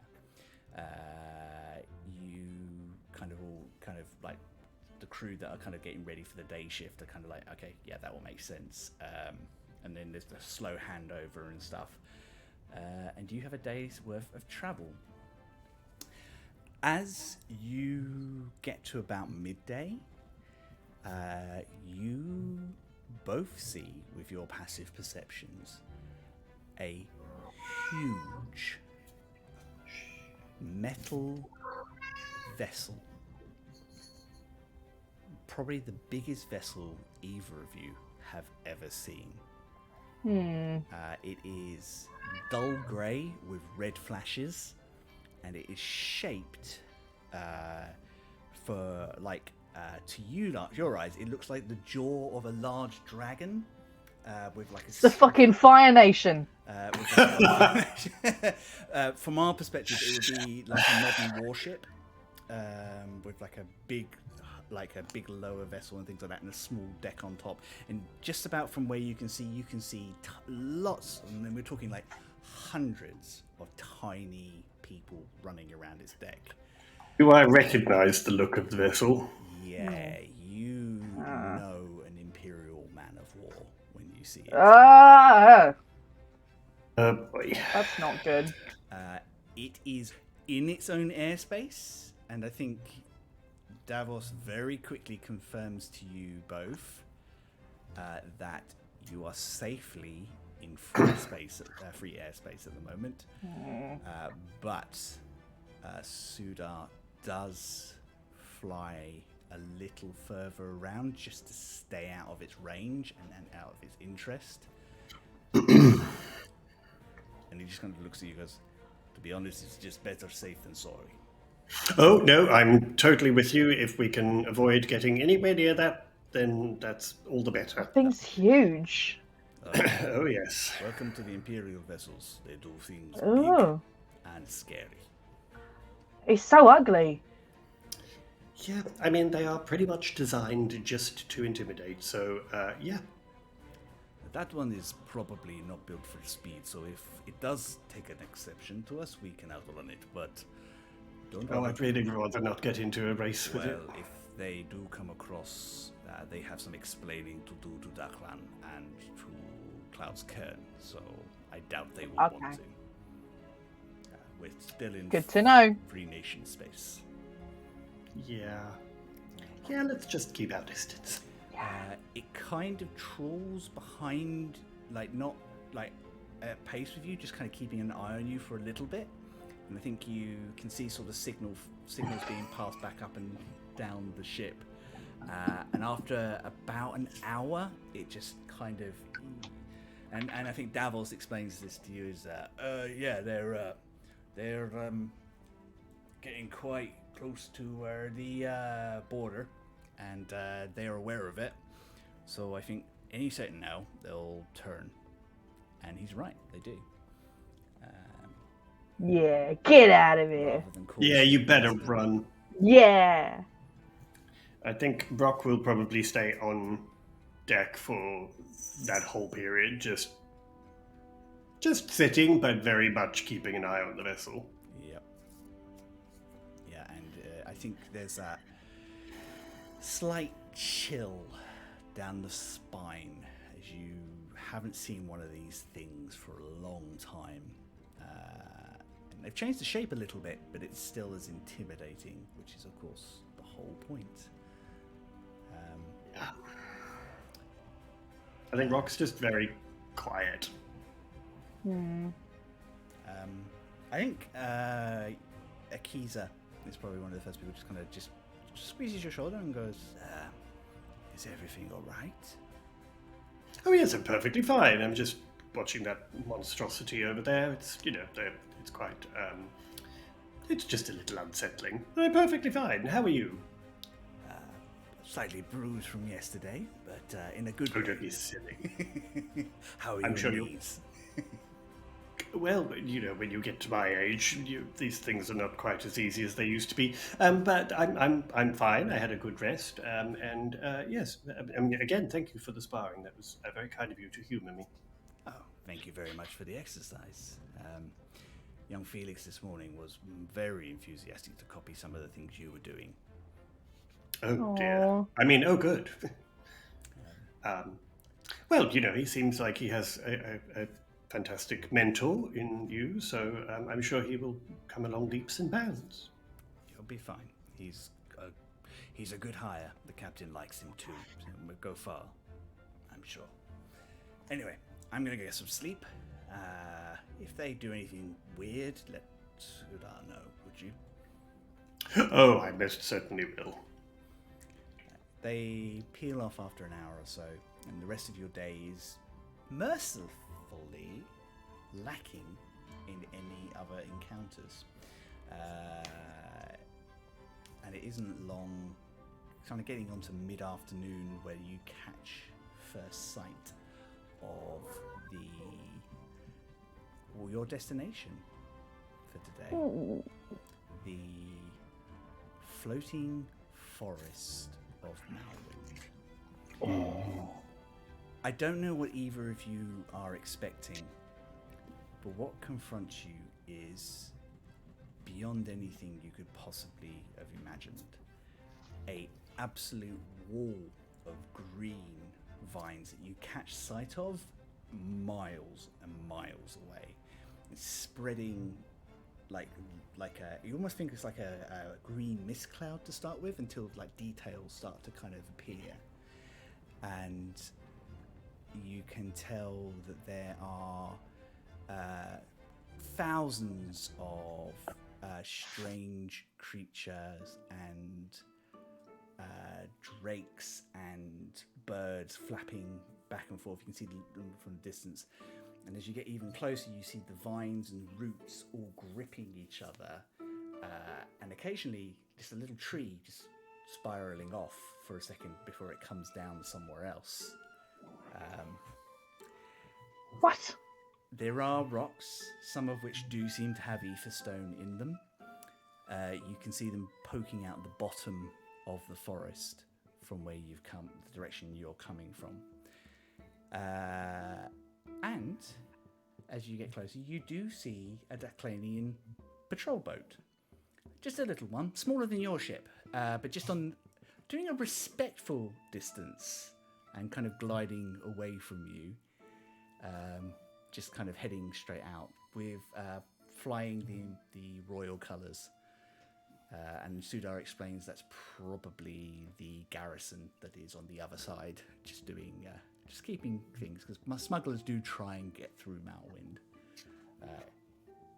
It's not smart to go this way, but it is known to happen. As you get closer, you are sort of touched by how beautiful and serene this place looks. Like you can see the colours and the vibrancy, flowers and trees of different colours. The green fades away to blues, with blues and reds and golds all over the place. You see parrots burst from some of the walls. My face. Yeah. You have had enough bursting parrots, thank you. Strange gulls and crows, and you can start hearing the noise of the whole place. It's sort of gentle chittering din, an occasional roar as something larger and carnivorous tracks down something else. And as you approach, that is going to be where we take our break. Cool. Ooh, I love this place. Awesome. We are going to take a 10-minute break. We will be back at 1:45 for the next part of this. Welcome to Daklan and welcome to Malwind. You are officially in one of the 3 great nations for the first time ever. Hey! Which is quite exciting. Awesome. Cool. So everybody, please go stretch, grab yourself something to drink, visit the facilities, and we will see you at 1:45. See you in a bit. Wow.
And we are back. Hello. Hello. I hope you all had a lovely break. We certainly did. We've all got nice hot drinks to help with the winter over here at the moment.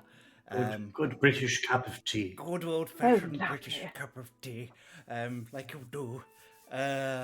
Before our break, the crew of the Dragon's Hope arrived at the floating forest of Malwind. It is getting on for early evening, and Captain Trueshot calls the ship to halt, probably about a mile out of the forest itself. And you guys can see very clearly how big this thing is. And I think it's explained to you, this thing is probably about 40 square miles of forest. It's huge. Sounds amazing. And it I want to go there IRL. I know. Damn it. I have to keep reminding myself it's not real. I can't go there. I know. Yes, so your night is spent with the distant chatter of wildlife in numbers that I don't think either of you have ever heard before. Aisling, do you stay up with the crew?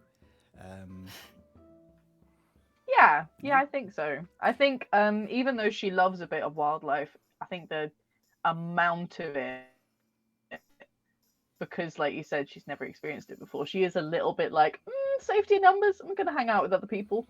Just be around them, not necessarily annoy them. Yeah, without having to pilot the ship as much, most of the crew take watches. So what they do is they do, rather than having like a full complement of 4 people like they did before, they take it in pairs to kind of all do like 2 hours watch and things. And I think you if you volunteer yourself, you can be included in that as well. Yeah, I think I would. You go with Dutch. Well, at some point, Dutch is probably going to be on deck as well because he's on Sorry, shift. Dutch. But some of the others sort of take place in it as well. Sid is kind of fussing around the ship. He hates the side. Of course he bloody is. You kind of hear him muttering at some point, "Oh, this damp forest area is going to ruin the woods and disrupt the spells." One leaf lands on his deck and he's like, "That's it." Yeah. Paprika. We're leaving. Paprika comes up and says, just has a word with the captain, and kind of like after a while he kind of turns and goes, so Paprika would like us to all have food together as a meal, as a crew. So he kind of points at Dutch and Sage and go get some benches, go sit up here. We'll all eat together. You are both welcome to join us if you wish. Yeah. I think that'd be most pleasant. Yes, of course. So Paprika prepares a large, mostly hairless meal. Shit, I forgot. And serves it up to you like a nice hearty stew as the evening air comes in and things like that. And there's some drinking, not to the point where people are drunk or anything like that, and people start putting straws for watches and things like that. Rock and Aisling, you're not directly asked about this, but I think if you both put forward that you'd like to do a watch, they will happily include you. Yeah, I would do that. I think Rock will just kind of wander around, really, and kind of, when it looks like people are doing anything, we'll kind of hang around them and, but just try and make himself look as if he's actually doing anything on deck. Brilliant. That sounds cool. Good. It takes you a couple of hours to kind of get everything sorted out and you settle into watches. I will have perception checks for anybody who is staying up. Oh, it's like I'll certainly stay up later than normal, but obviously not going to try and beat Aisling or anything, because now apparently she doesn't sleep. I love the fact that every single time Rock finds something out about his friends, he's deeply, deeply offended by it.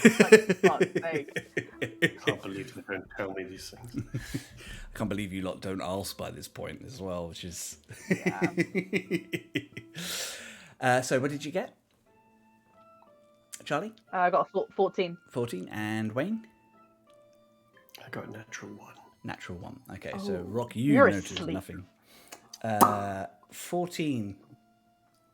Yeah. I think probably roughly about 1 o'clock in the morning. It's you and Davos and Dutch up, and Dutch has had about as much of danger as he can about stomach, and he's kind of off in one corner, kind of just looking elsewhere. And you and Davos, I think, are probably having a nice chat about absolute bollocks. I've 100% asked him why he's called Danger to try and bait more drama out of him. Right, well, so it kind of goes like this. If you have a name that strikes fear, you get better jobs, and then you get more coin. And Davos is just such a dull name, really, isn't it? I mean, compared to Danger, Right, exactly, yeah. right? And that's exactly my point. That's exactly where I'm coming from on this one. Yeah, I mean, it's it's right there, isn't it? I mean, it's literally the word danger. Most people look at me and they think, right, there's a big guy. He can handle himself. I just think if I have Danger as my name, they won't start on me in the first place, because I'd be like, yeah, no, we don't mess with Danger. We don't fuck with Danger over here. So how many people actually call you Danger? Have you started calling me Danger?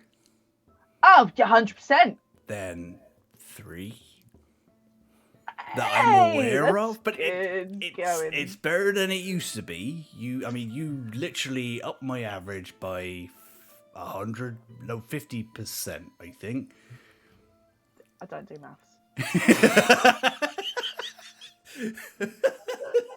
That's the most Ashling answer to a statement ever. I love that. Yeah, I thanks. I appreciate that. That's good. That is.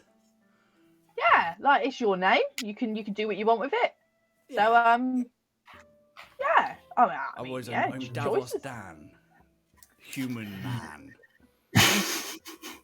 And that gets really old, really. Yeah, well, Danger Dan is much better, if you ask me. No, I'm not the most boring human out on the skies.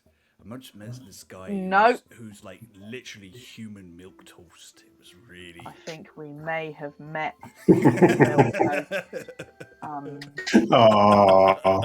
I think we may have experienced the same person, because God help us all if there's 2 of them. So I really hope we have met. I hope there's not 2 of them. Could you imagine in the universe if he existed on 2 different ships at the same time?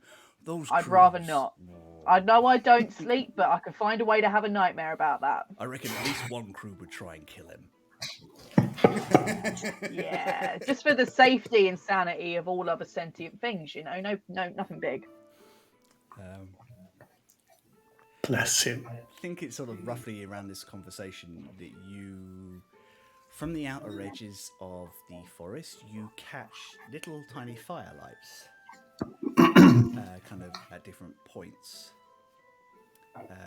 And they're very, very brief, so you kind of have to double check that you've seen them in any case. And even when you get up to sort of have a look at them, you're standing right next, like quite close to where Dutch has sort of sequestered himself. And he just kind of goes, I've been moving for about 10 minutes now. I think people know we're here, but... Is that a bad thing? I don't know, but it means we're going to be watched tomorrow when we move. Oh. By who? And that's the other thing. Nobody really knows who lives in the forest.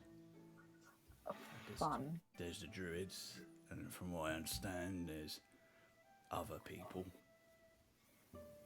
Well, we're not doing anything bad to the forest. Like, if they want to watch us. Yeah, I mean, I think Cam knows well enough to leave the forest alone as much as possible.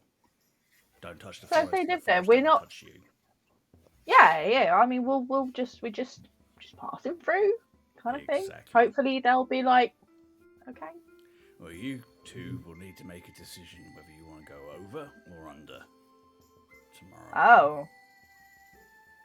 Oh. Okay. Can anyone tell us what the main differences are, apart from just, the whole y-axis One's up and one's situation? down. Right, Hey! there's difference between things flying at you from the canopy or things falling at you from beneath, really. Right. I think I'm going to need to talk to Rock about that, because I probably shouldn't make that decision by myself. Oh, we finally trained Ashling. Yeah. I've learned. I mean, as much of a muchness, really, they're both quite risky, so yeah. Yeah, but I'll probably choose the wrong one somehow. Well, there's no right answer. What can you do, right? I'll fucking find one. All right. Well, you have a thing on it, and let his lordship have a thing on it too. Yeah. Okay. All right. I enjoy that. I'm gonna go make a coffee. You want one? Yeah. You got any like cream or anything? Maybe. And got those little. If there's no cream, then just those squishy sweet things the humans like so much. Yeah. Can I have like more of them than the coffee? So it's like a stew situation. Make a persuasion check for me, Please. Uh-oh. That's an 8. An 8. Okay. Guys, see what I can find. It does have a little bit of cream, and it does have some things. It's done okay, but it's not. He clearly hasn't put his heart and all into this. So. Oh. God, the service here. He's not your best friend now. Awful.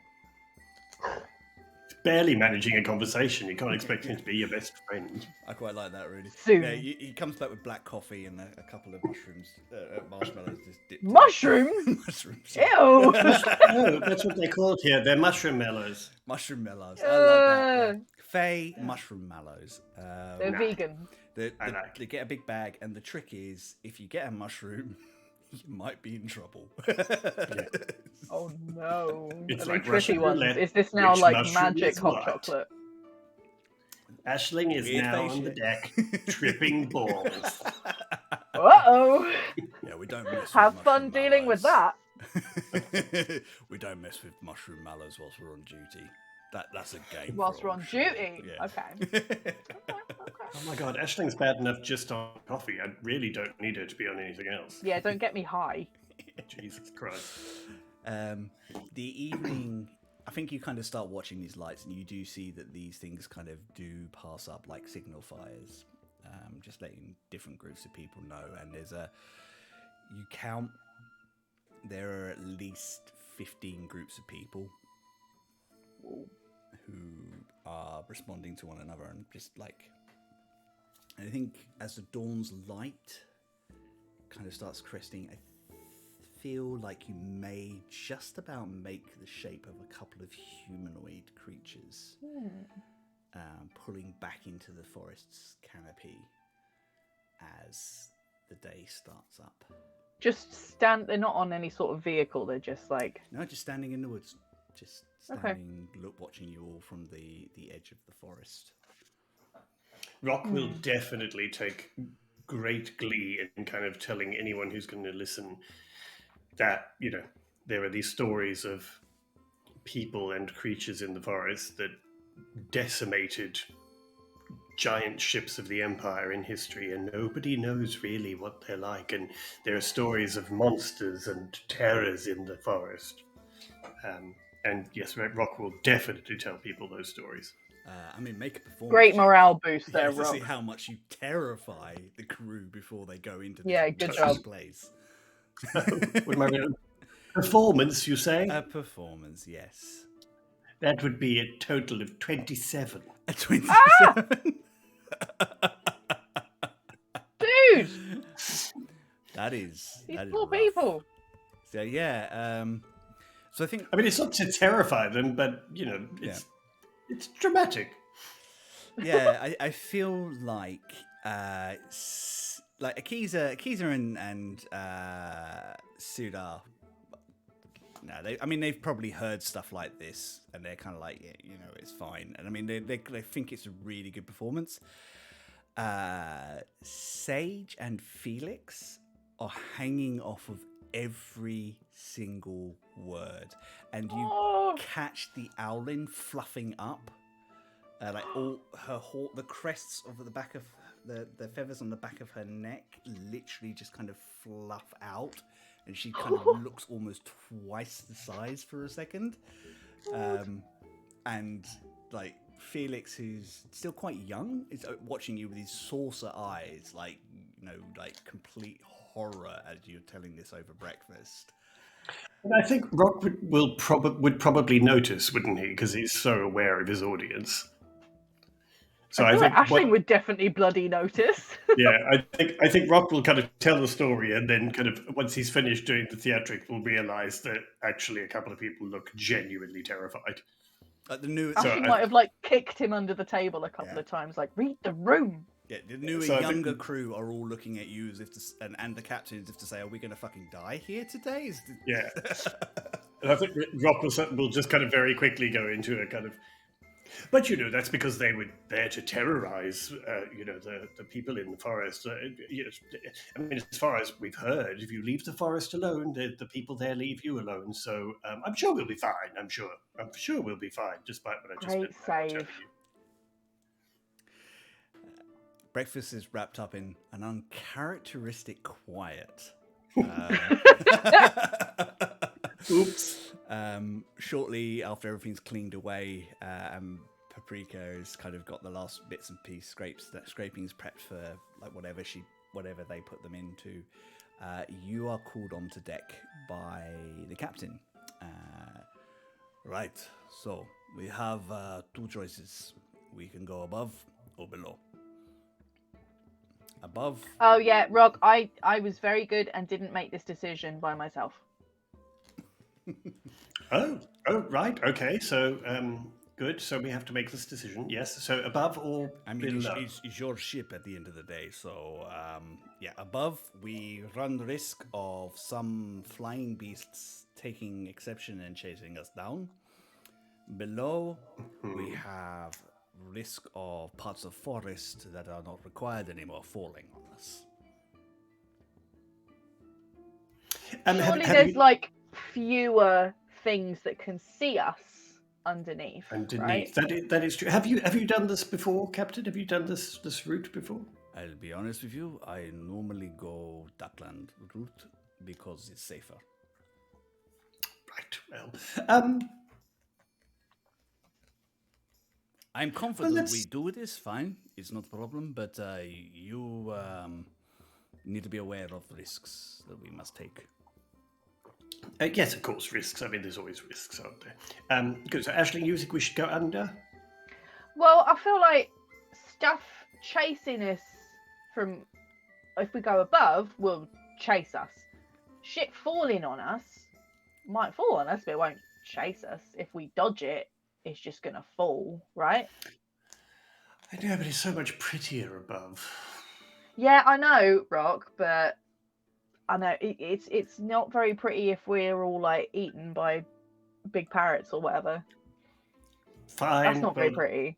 I mean, here's a sentence I never expected to say this morning, but Aisling makes a good point. So let's go underneath, shall we? Why not? I think as you sort of stepping away, Davos nudges you with his elbow and gives you a wink. Aisling, almost conspiracy. With me. I heard I did. Gold star on the chart for Aisling.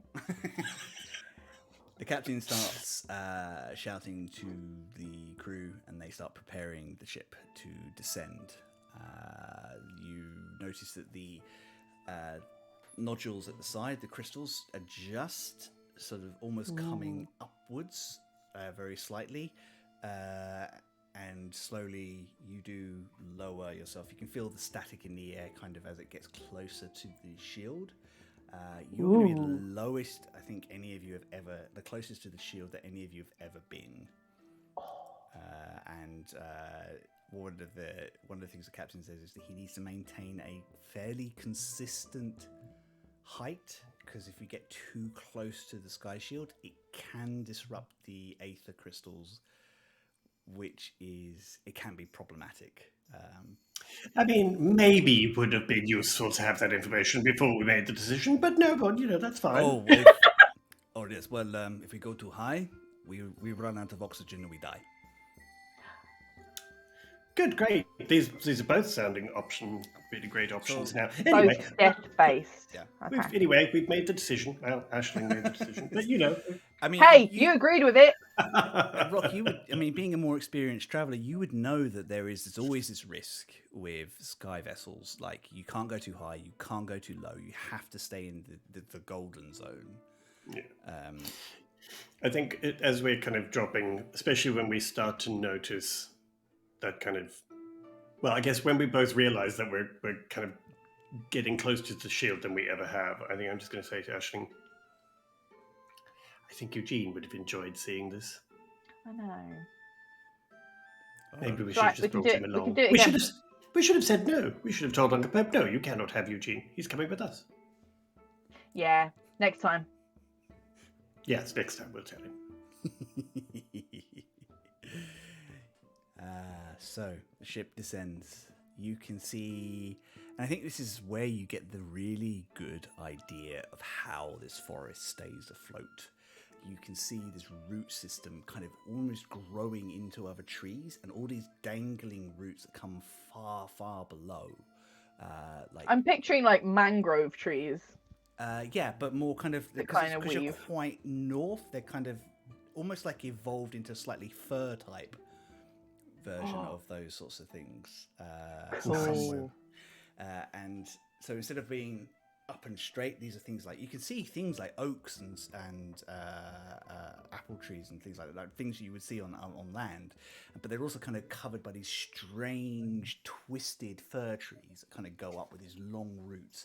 And you can see that some of the trees have roots that kind of wrap around each other, and from where you are, you can see that they kind of draw moisture from each other and from the sky below. That's cool. They've come all the way down into touching on the clouds that kind of drift through underneath. And you can see huge rocks inside with some aether crystals and things like that. But they're not big islands like you're used to. They're very much like small segments that are floating. And some of them do float free occasionally, and I think from where you are, you very clearly see some trees and rocks fall. And the ship goes very, very slowly. So what I'm going to do is I'm going to get one of you to roll for Sudar's piloting.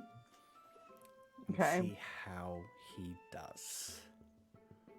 Do you want me to do that one? Yeah, go on. What am I rolling? Roll me a D20.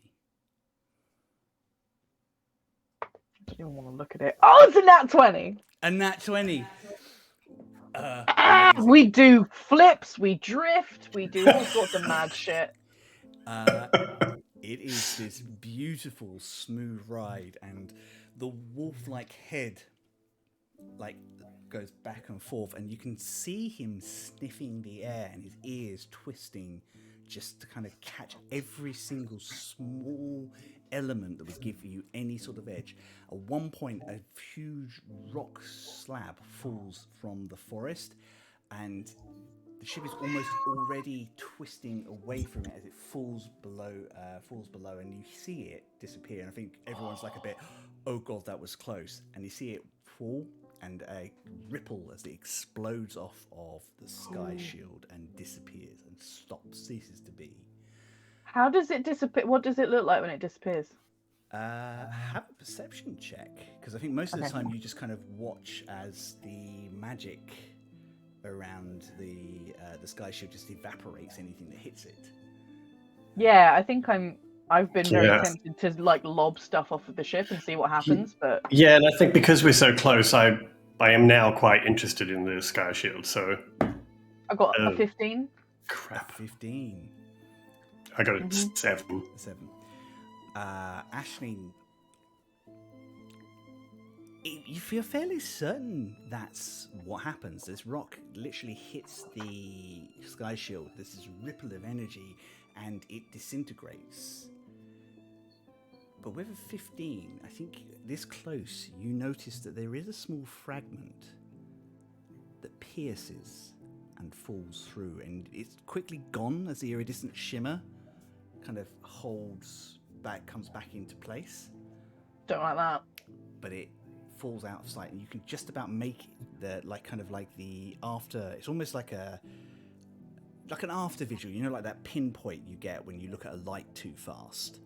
But it's the movement of it and the shape of it is too regular to just be a trick of the light. I think it makes you feel slightly queasy. There's a hole in the ozone layer. Dear. You can make an Arcana check if you wish. Yeah, I mean, I can try. Okay, it's a 15. 15? Yeah, from everything you've ever been told about the Sky Shield, everything that Eugene and Rock have described to you about it, it's not supposed to let things through it. Shouldn't be porous. Nope. Okay, I will tell Rock this, and I'll just sort of like wave him over. Yeah. I bet he's sick of me going like, look at this cool thing. But yeah. I think as you're thinking this, Alabaster kind of leans and goes, probably best to keep this just to us and Eugene for now. And Rock, Why? of course. Don't frighten your crew, you're just getting them on side. Oh no, not going to tell them. Oh my god. Rock. What? Yes, I see it. It's very pretty. No, shut. There was the big one that fell like a minute ago, and it went. Yes, I saw that. On the yeah, like a bit of it. You know how it all disappears because the shield is there. There was like a bit of it that went through, like through it. But through the Sky Shield. Yeah, through it, and then it went again, and yeah. Oh. I don't think it's supposed to do that. No. From everything I know, I'm pretty sure the whole point was that it was impregnable. Yeah. Which Do you think this is related to the whole like wobble? Quite possibly, and the Shit. temple that may or may not be off kilter or whatever. But I mean, it does make me wonder if somebody forcefully tried to get through either. Yeah, it didn't look particularly this way like or it didn't that look way. like a crack or something. It looked like a Yeah, but if like something a very just falling could get through, then imagine if someone was actually trying to someone or something. So okay, good. I mean, it's good to know. Hey, before you run off as well, I know you've had a great time freaking everyone out today, but don't tell them this, all right? I wasn't freaking them out. I was just entertaining them. There was just a bit of drama to the story. I mean, they're pleased. They'll get used to it. It's fine. They're adventurers. They must get used to it. They're going to be traveling All right. with us. You can tell them all about the ghouls and the goblins that are in the forest, but don't tell them about this, okay? Oh God! Oh, that reminds me. I must tell them about the screaming of the foxes. I must tell them that. Anyway, I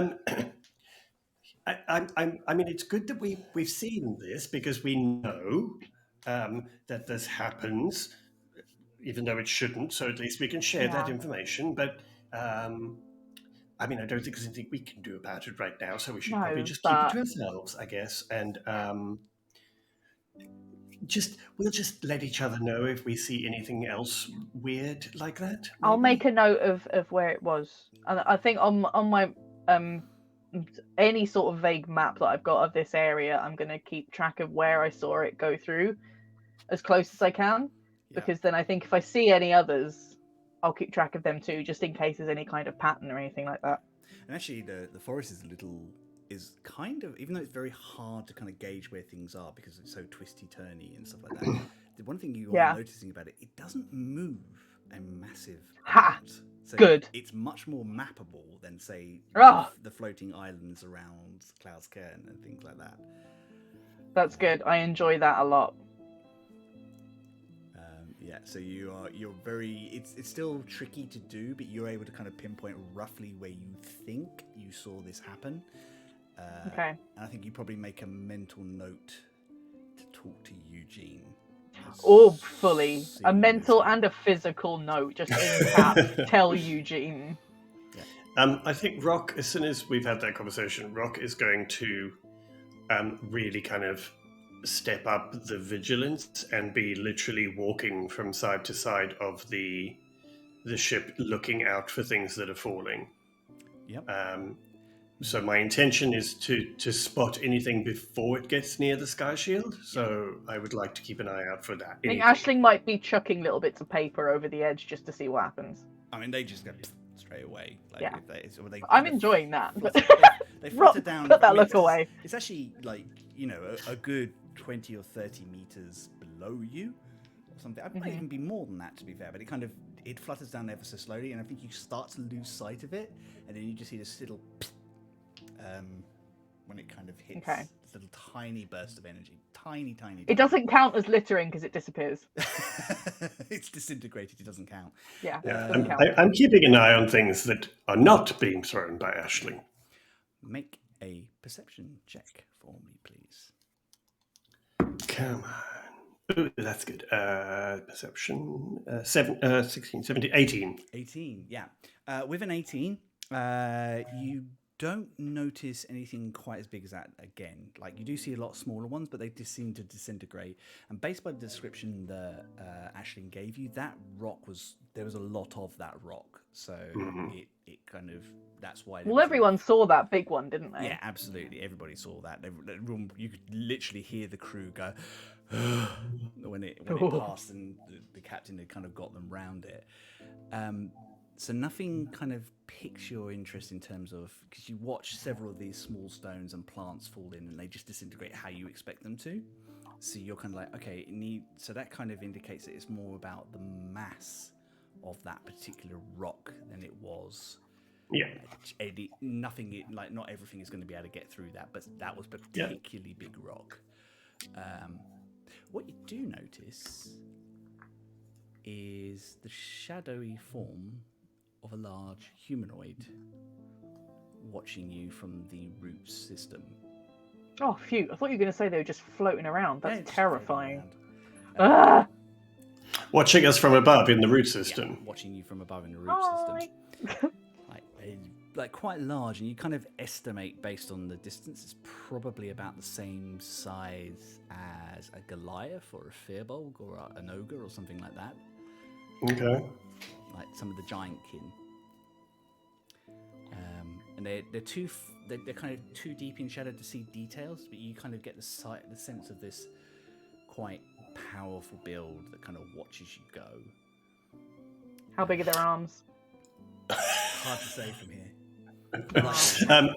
I think Rock will keep a very close eye on it and just kind of watch as we move past it to check if it either follows us or it makes any move. If it's just sitting watching us, then he's not going to share that information with anyone. But if it moves or whatever, he wants to watch for that. Just watches. But you're kind of more turned into this, and I think as it goes through, you see like just a few different figures about this sort of size watch you. And they're just watching. They're just interested. It's almost like they're just kind of making sure that you are just traveling and you're not going to do anything. Yeah. It's hard to say. I will. Who they are, though. I will get at some point try and get close to Sudar, and without any of the other crew hearing, I'm just going to say there are eyes on us from above. But they appear to just be watching as we travel, so definitely don't do anything that could be seen as unusual or threatening. Kind of casts a glance upwards, like without turning. Like, he's very good at subtle movements, and he kind of just looks and goes, "Right, well, will keep us slow, steady, and on a consistent course, unless I have to move to avoid things." Of course. Also, if you see anything large falling, in terms of rocks or anything, please do point them out to me, because I may be able to stop them before they get near us. Good plan. Good to know. Stay close, please. The rest of your day is this very tense, slow progression underneath. There's a few close calls, nothing quite as drastic as that huge rock, but you make your way. After a while, those eyes stop. Like, you kind of figure you've probably traveled a fair few miles and they stop being visible. You get further in and beyond. You're probably about halfway through the day. Rations are handed out, but everyone stays on deck all day today just to keep an eye out, make sure everything's working. Some of the night crew, that's one of the reasons they did shifts. Some of the night crew are now better able to help you. They're not exhausted, which they would be if they'd worked through and things like that as well. Sudar runs a tight ship and he knows how best to take care of your people for you. It gets to probably about sunset and you can just see the other edge of the forest. And beyond it, you can see a set of islands, most of which look like they have beautiful, very heavily designed white buildings with gold touches, arches and aqueducts, and as soon as you start seeing the civilization, there's the tenseness of the day's very strange journey starts to fall away, and Sudar kind of turns to you both and goes, "Welcome to Malwind." Oh, Well, and he brings you up out from the other side of the forest. And the forest kind of is starting to get thinner here, and I think you kind of notice that it's you can see signs of people working in the forest, and like locals and things like that, like collecting wood and some plants and like fruit and stuff like that. And there's signs of civilization, like boards built into so people can have walkways to work and stuff like that. And as you kind of come out of it, there's a few people that wave and sort of shout greetings to you all as you come up. Malwind itself is on 3 small islands, much smaller than Cloud's Cairn or anywhere else you've been. It's probably the smallest place that considers itself a place of civilization that you've ever been. You, like, kind of talking to the crew, you hear there's only about 1,000 people here. It's a very small community. It's a very close community. They have never really expanded or built just because they're so busy waiting for the next time they're conquered. They are very proud people and very kind. And Malwind itself is this beautiful little town. You can see a trade house. I'm just going to take us through to a map for a second. you. You can see a trade house dominates the northwest of the town, and there's lots of these beautiful white elegant buildings all the way through, different shapes and sizes, like a massive inn in the center of the heart, and you can sort of, as you come close, there is a sky dock which with these beautiful marble steps leading up. It's clean, it's beautifully taken care of, but it's so small. It feels so weird and tiny compared to Cloud's Cairn and Vadarak and places like that. The Skydock has room for maybe 3 vessels at tops. aw, And as the so little. captain, It's a baby's guide dog. the captain kind of chooses a small place close to the earth, and it's like, just in case we need to do minor repairs, or Sid wants to double check where things are. I mean, it's definitely worth checking. You are guided in by a small shuttle tug that kind of comes out, and you can see they are wearing Declanian uniforms. The gold, the pauldron with the gold sun on one's shoulder, but these are all kind of look a little sort of like not as well taken care of. The cloaks have seen better Hand-me-downs. days. Yeah, there's a little tarnish on the metal and things like that. That uniform has seen a few owners. Yeah, it's been handed down for different people and things, and they're quite pleased to see somebody. There's a lot of shouting back and forth between the crew and the tugboats before they're kind of let in, and you are guided into the dock and brought in, and then their crew kind of leap to action. They all look very surprised. They weren't expecting anyone today. Oops. But you are docked within a few minutes, you are settled, and the ship comes to a full halt. You can hear people sort of like milling close to the dock. They like lots of people with nothing else to do at the moment are kind of like trying to get an eye on who these strangers are on their weird ship. And where they came from and things like that. And you can, with your passive hearing, Aisling, I think you can hear a few, they've got a satyr on board. That's very unusual. A dragonborn. Oh, I wonder if this is a bit to do with those business of those dragons that happened recently. As you kind of settle in. It takes a few minutes, but a rotund and red-faced man who, with a big smile, kind of like puffs his way back up and just kind of settles in. I'm terribly sorry. I wasn't expecting anybody coming today.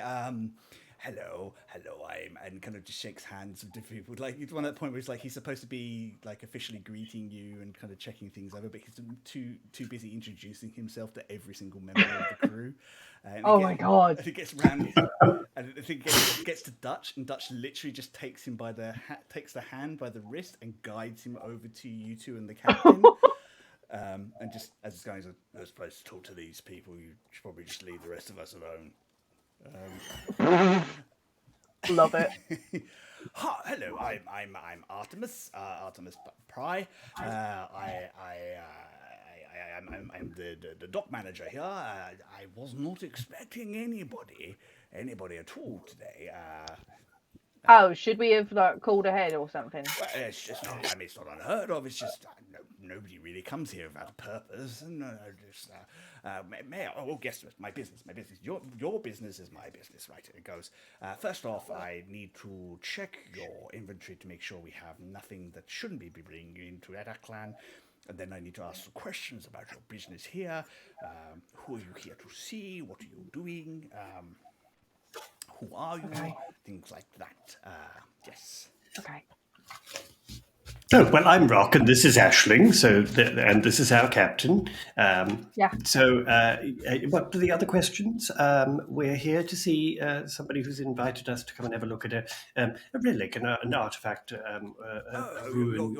You're here for the dig site. Oh, that makes sense. No, they didn't let us know. So you're here with. Well, it was all very, very urgent and last minute, so I'm sure they intended to tell you, but we set off straight away. So yes. Right, well, I'll try not to keep you too long, but I need to make sure I run everything past. Just make sure you're not bringing anything unusual in, like a unnecessary weaponry or contraband or anything along those lines. What would you class as unnecessary weaponry? Well, stuff to protect yourself, like your fine weaponry here is good, but we don't want you bringing in extra swords to sell other people on the black market or anything along those lines. presumptuous of you. I mean, we would never sell things on the black market. Sure, I apologize. I really do, but I'm just doing my job. And he kind of just kind of gets to business. Asks you a load of questions. It's relatively easy. Sudar takes care of most of it with a kind of like an Thanks, experience, Sudar. with an experienced sort of patience. He checks all your goods. He's happy. Like you guys didn't bring anything that you weren't supposed to be bringing. We haven't done any criminal crimes. It's fine. You're bringing some goods that Daklanians Just don't arrived. have. Gift time. Yeah. So he kind of just asks some questions and he signs you off. Right. Well, I think the magistrate or the baron might want to say hello, but other than that, I will ensure that your business is passed down to the right people. That would be most helpful. Thank you. So you said the Baron? Yes. Yeah, we have a local baron who takes very good care of the place. Very good man. I'm quite proud of him. What was his name? Baron Damek Hall. And you will also need to talk to his wife, Tetic Hall, who is the local magistrate. Yes. And I will make sure that a message is sent to Abe Galsin or Ilsin Meyer to let them know you've arrived. That would be very kind of you. Thank you. Thanks. Is there somewhere that we can find sort of lodgings and some food while we are here? Oh, yes, you must visit the Drunken Griffin. The Drunken Griffin. Toby will take good care of you. Toby, okay, got it. Good. And he just kind of bumbles off, gets that Sudar goes, I will take care of the last of paperwork. Go and rest up. I will send the crew for rest. How long do you think we're going to be here today? I don't know. Rock, how long do you think? That is a little tricky to say because we don't really know if this is going to be something that's a sort of dead end or whether it is something we're going to have to stay and look at. So I would imagine we would certainly be here for a couple of days at the very least. And Sid actually pipes up at this point, and they say, well, actually, we have to wait because Master Eugene is going to teleport in on our brand new teleportation circle. We need to make sure that we're yes, for that. And he kind of disappears to the back of the ship and kind of makes sure he puts it in. It's all working fine. You see him cleaning some of the gems and things, almost like he did the whole thing.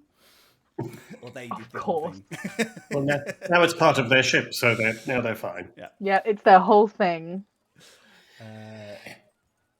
So you are good.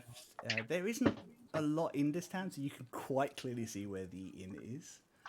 Oh, that's fine. I think I will just suggest that we head to the inn as we're waiting to find out when we're summoned by other people. So like most of the buildings around here, the inn is this...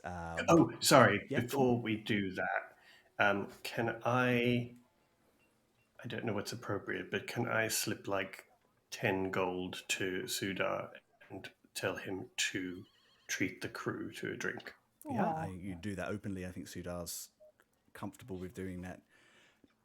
Thank you very much. I will make sure they've worked very hard. They will be thankful for this. Well, it was quite a day with all the tents sailing under things and everything. So, yeah, anyway, it's fine. Just give them a drink. The crew will remember this. Yeah. You make your way down to town. So the inn, like everything else, is made of this very clean white stone. Has like wooden beams holding it up together. In front of the building, someone has positioned a beautiful carving of a beautiful statue of a griffin with its wings outstretched and its talons opening. Only somebody has glued a pint glass into one of the claws and painted its eyes so it's slightly boss-eyed and looks like it's drunk. And in a big wooden sign above it, it says the Drunken Griffin, and the drunken looks like it's been added later. I know what I'm drawing tonight. I'm sure the sculptor is most delighted with the addition to their work. make your way inside.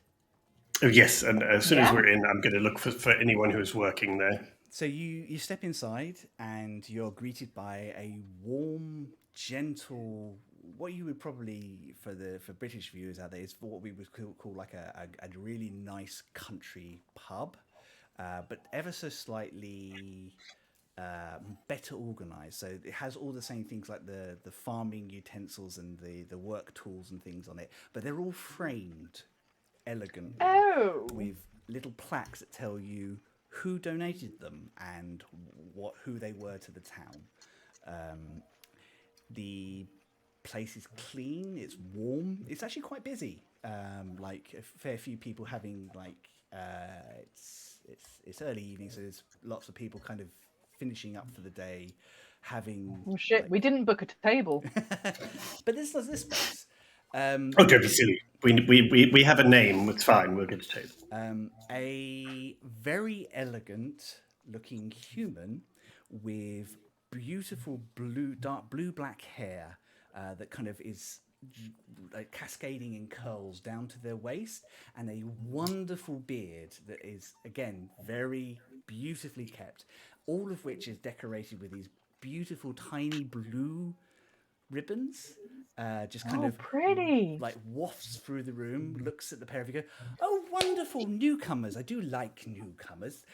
Please grab yourself a table. I'll be with you in a moment. I'm Toby. You're honoured and beautiful. Both of you, such lovely people. Come in. Oh, I mean, you're obviously a person of fine taste. We were told by Artemis Pry that you would look after us here. You were highly recommended, and we were told you would look after us. Just the two of you, or is there anybody else coming in? For now, just the two of us. But I think our friend will be joining us, although we're not entirely sure when. But yes, there will be more of us. Well, it just did. Sorry, 1 second. Henry, get down. And he kind of points at this over to the bar, and you can see this golden marmoset with a big blue face, just kind of picking up a whiskey bottle and kind of looks really guilty, puts it down, and then clambers down. Oh my god.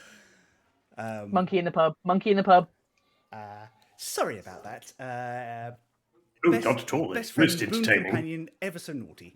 Right, so, and just almost sweeps you up with a hand under each arm and just like gently kind of sways through and deposits you at this beautifully clean round table just off to one side with a window so you can see outside.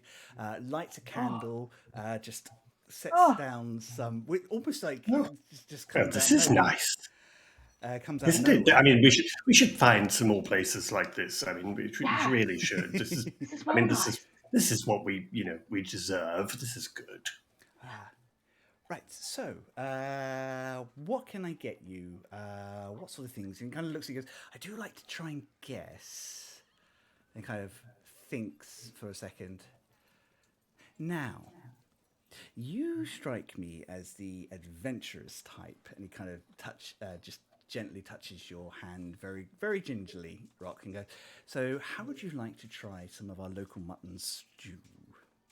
Got a little bit of a kick to it. I know that some Dragonborn prefer a little spice because they taste things differently to humans and the like." Oh, how very knowledgeable of you. Yes, that would be lovely. I am amenable to that. And could I also have just a bottle of wine? Would be lovely to go with that. A bottle of wine, absolutely fantastic. I do believe you would like something with a little bit of nose, a little bit of fruitiness. I have a nice beverage from a nice fine wine from the Orinda plantation. Toby's a sommelier. Toby's very good at their job. Yes, that sounds delightful. Thank you. I shall bring that to your table. Rock, a brief history check as a noble. Oh boy. Oh yeah. History. Oh wow. Yeah. 22. 22. Orinda wine is very highly regarded even in the Empire. They have a lovely set of vines in the middle of Daklan, and they export quite a lot. It's not cheap stuff, but it's very highly regarded. Oh, I think Rock will most definitely not look impressed at all, and just kind of go, "Oh no, I'm sure that'll be fine. Yes, that'll do. That'll do." Until This they're is the aware bottle it's- of wine that I'm buying, Rock, is it? The not cheap stuff? I mean, I'm not forcing you. I'm just saying you did win, quite a lot of money. But It I'll does just. tell you it's 5 gold for the bottle. So It's fine. That's fine. But I'll wait until they kind of walk away before I say anything to Aisling about it. But yes, Aisling, what are you going to have? I feel you are a rustic sort. You like good hearty food that can really kind of set you up for the day. I do have. Do you have anything with popping rocks in it? Desserts we do absolutely, and I mean, what is better than having dessert first? Am I right? Yeah, you get it. And I think Well, maybe of course you could have dessert first. I'm feeling very breads, cheeses, and are you a meat eater? No, Then but breads, I'll have everything else you cheeses, just mentioned. and something like a fresh salad to kind of lift everything up. Yeah. Oh, that sounds perfect. You got it spot on.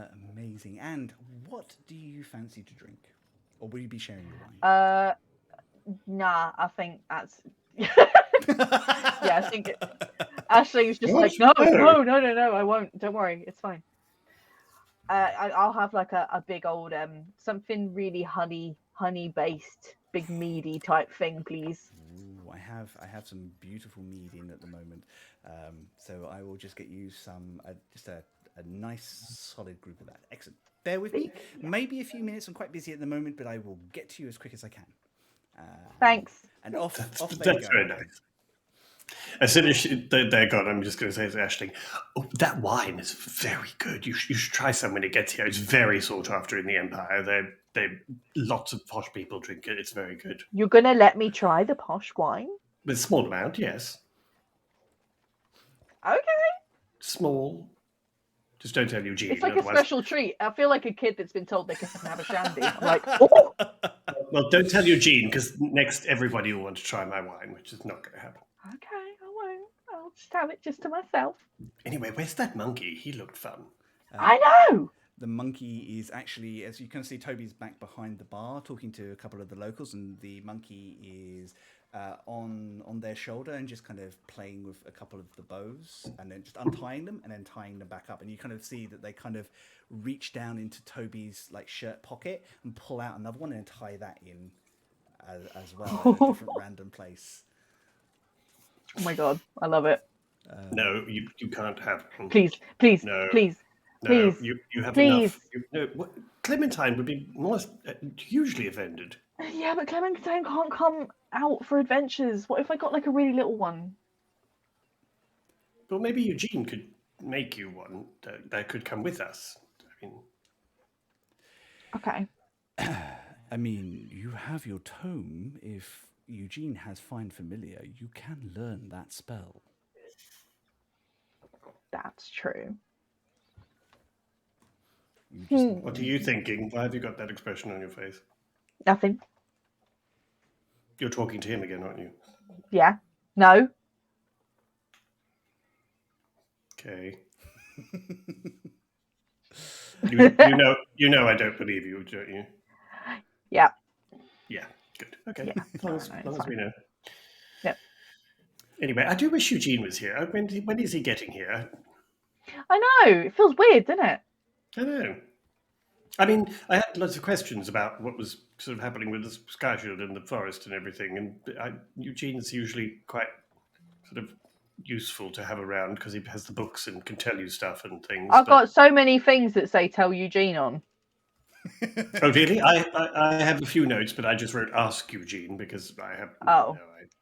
No, I'm just going to talk at Eugene about these things. Oh, goodness, that's so unlike you. What a shock. I'm going to kick you under the table. Ow!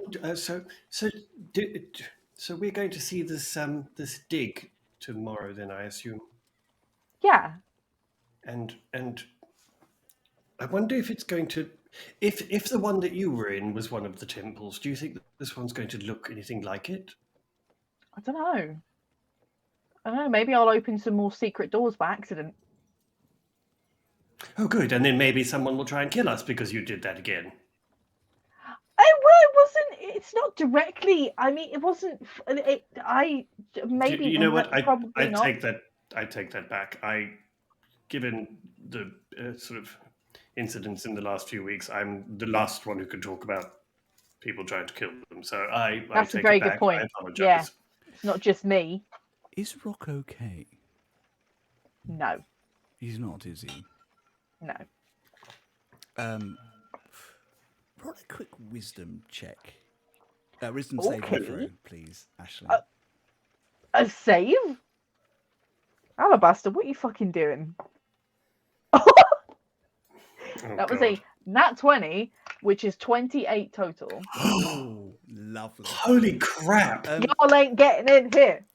Your hand starts to twitch, and you kind of feel like you want to reach out and just squeeze Rock's hand in a friendly sort of gesture, and then it kind of passes as you kind of push like the involuntary movement away.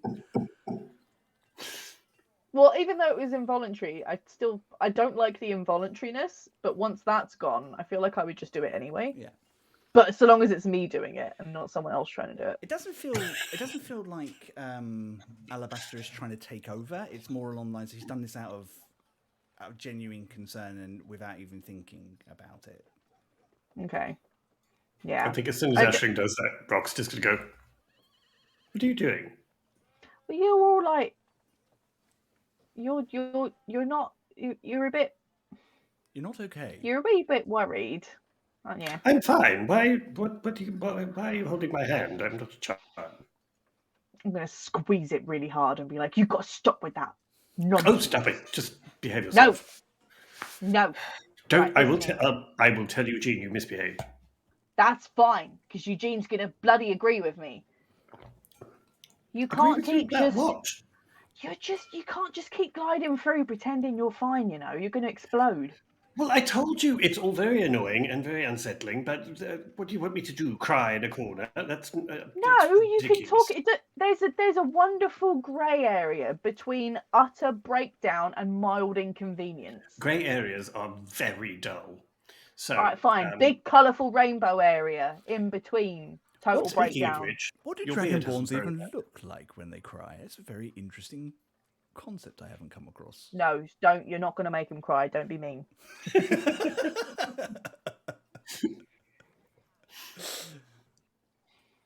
Anyway, yeah, you like you can be in that rainbow bit. You know, you don't have to just be like super stoic all the time. Oh, good Lord, I'm hardly stoic. One minute you're accusing me of being dramatic, the next I'm stoic. Anyway, as you're dramatic about stuff that doesn't matter, and you're stoic about stuff that does matter. I'm not sure if that was a compliment or not. No, it super wasn't. Okay, great. Well, at least you cleared that up. I notice your beard hasn't grown back. Stop deflecting. And I'm very insecure about my lack of beard right now. What? You only had it for like a week. Yeah, and it became part of my soul, and now it's not around anymore. I mean, I'm sure we can get you a beard. It was like an emotional support beard, and now I don't know what to do with myself. I had one of those in high school. Little wispy, sad one. That's not the kind of beard I mean. But that's a different story. I think it's about this time that Toby plops the bottle in a nice sort of metal container and a couple of glasses. I think as soon as Toby arrives, Rock probably with an unusual and unnecessary urgency just goes, "Oh, thank God." I'm sorry it took a while. Just very busy tonight. A few more people in with the dig and all than we have had previously. Anyway, that's a problem. You are the most exciting people I've had in here for a couple of weeks, actually. We haven't even done anything weird yet. I mean, you're colourful, and that always makes a difference. I mean, And it, Oh, you should have seen me like a few hours ago. You Yeah, I missed was going to out say, on if you think something this is great. colourful. uh, You mentioned the dig. Is that attracting a lot of people? Why is that attracting a lot of people? no, but like increased numbers in the garrison for security, and obviously the university bringing more people in does mean that there are more mouths to feed than have been before. So it's kind of very widely known then? Oh, we know that there's stuff going on in the dig, and I mean, up to a couple of weeks ago, we had problems with strange creatures kind of coming quite close to the town for a while. But there's a group of Really? adventurers that came along and seemed to have sorted all that for now. What? Tell us what were they like? Well, I What didn't were the see them creatures? myself. I only heard them secondhand, third hand, third pint onwards, sort of thing. But what they said was some sort of strange, half humanoid, half dragon thing, but not like a dragonborn or a Uh-oh. half dragon. Something entirely weird and wonderful that I'd not seen before. Wait, and there were multiples of them? Oh, quite a Yeah, I'm few. like nudging Rock under the table at this point, like, uh-oh. Well, quite a few, and fortunately, and the lovely, lovely adventurers, beautiful like bunny girl, and like one of the nobles from Daklan herself, and their boon companion, came and sorted it all out for us, which is really lovely. And now the university are just being much more cautious, just in case. When you say sorted it out, what exactly did they do? Well, I Did they like they pull up, they kind of just pull up a chair and just sit down as if they're part of your group. Oh Well, no! Do make yourself comfortable. and they actually just pour you a glass of wine and just kind of push your mead over to you, Ashling. Well, so I don't know all the details, but from what I understand is that the original dig crew were attacked, and these adventurers who had already been sent for to kind of investigate what was going on with all these weird creatures and coming, and it's sort of people just didn't feel safe. And then Were the dig crew attacked by these creatures? I think so, yes. Terrible loss. A couple of them didn't make it. Those that did, though, have stayed on, which is a sign of resilience. Quite good. Are they still there now? They're there. I think they're there at the moment. They're kind of doing days on, days off. One of them I haven't seen for a while. Do you know like what their names are so we can maybe ask Of course, yes. a few questions? Yeah, no problem at all. Bonbon the Clever, little goblin lady, very sharp, very, very pretty eyes. And Snarg, an ogre. She is really lovely, gentle, eats a lot, good for me. Very, very comfortable to have around. So what brings you to Malwind? Malwind's kind of the edge of the known world as far as Daklanians are concerned, and don't really get visitors from outside very often. Oh, well, we have a friend joining us, and we're coming to see someone who would let us know about some interesting things happening here with the dig and things, and we're interested in antiquities and things like that. So they thought it may be of interest, but yeah, that's all. And then we're just sort of having a little browse. I've never been to Malwind before. Well, it's a lovely little community. Not the most exciting place in the world, but you're welcome. Everyone here is very friendly, very warm. I've had no problem coming since I came back from the city. Which city is that? Oh, I was in the royal capital for a while. Well, that does explain why your establishment has such a wonderful air and class about it. Oh, thank you for noticing. I think the locals were a bit confused to start with, but they've warmed to it really nicely, and they like being here, which is the whole point, after all. Yes, but enough about me. So, if you're, I imagine, from what I understand, and my information is pure gossip after all. Abgelson and Ilsen Meyer might be back tomorrow with their guides. So I guess you are stuck here for tonight. I'm okay with that. Yeah. Oh, yes, I'm sure we can force ourselves to stay Well, it's and 10. drink more. It's 7 silver for a room each, or I can do you a double room for a gold. That's no problem. I think we'll have a room each. Yeah, yes, I think that's fine. Breakfast is included, and Good. I can set you up and have you settled. Is there anybody else I should be worried about? You said that you might have other people coming in. We will definitely have one other friend joining us, although we're not entirely sure exactly when. I would imagine it would be tomorrow, though. But yeah. So if there is a need to reserve a room for them, then we'll do that now. Oh no, Otherwise, if you think you'll have enough space, we'll wait until tomorrow to find out. most of my clientele are locals. The inn rooms are just generally where I have the rooms. Most of the time, are just places I stuff people who are too drunk to go home. Right. But you are welcome to stay as long as you can. We'll just do it on a day-by-day basis, unless you want to advance. Wonderful. No. Excellent. Right. Well, I'll get you some keys then with your food. So Wonderful. bear with Thank me. you. I shall just go and sort that out. And they kind of get up and drift off in that wonderful way that they do, and then disappear through some of those wonderful big open flapping doors, and you hear them chatting to somebody.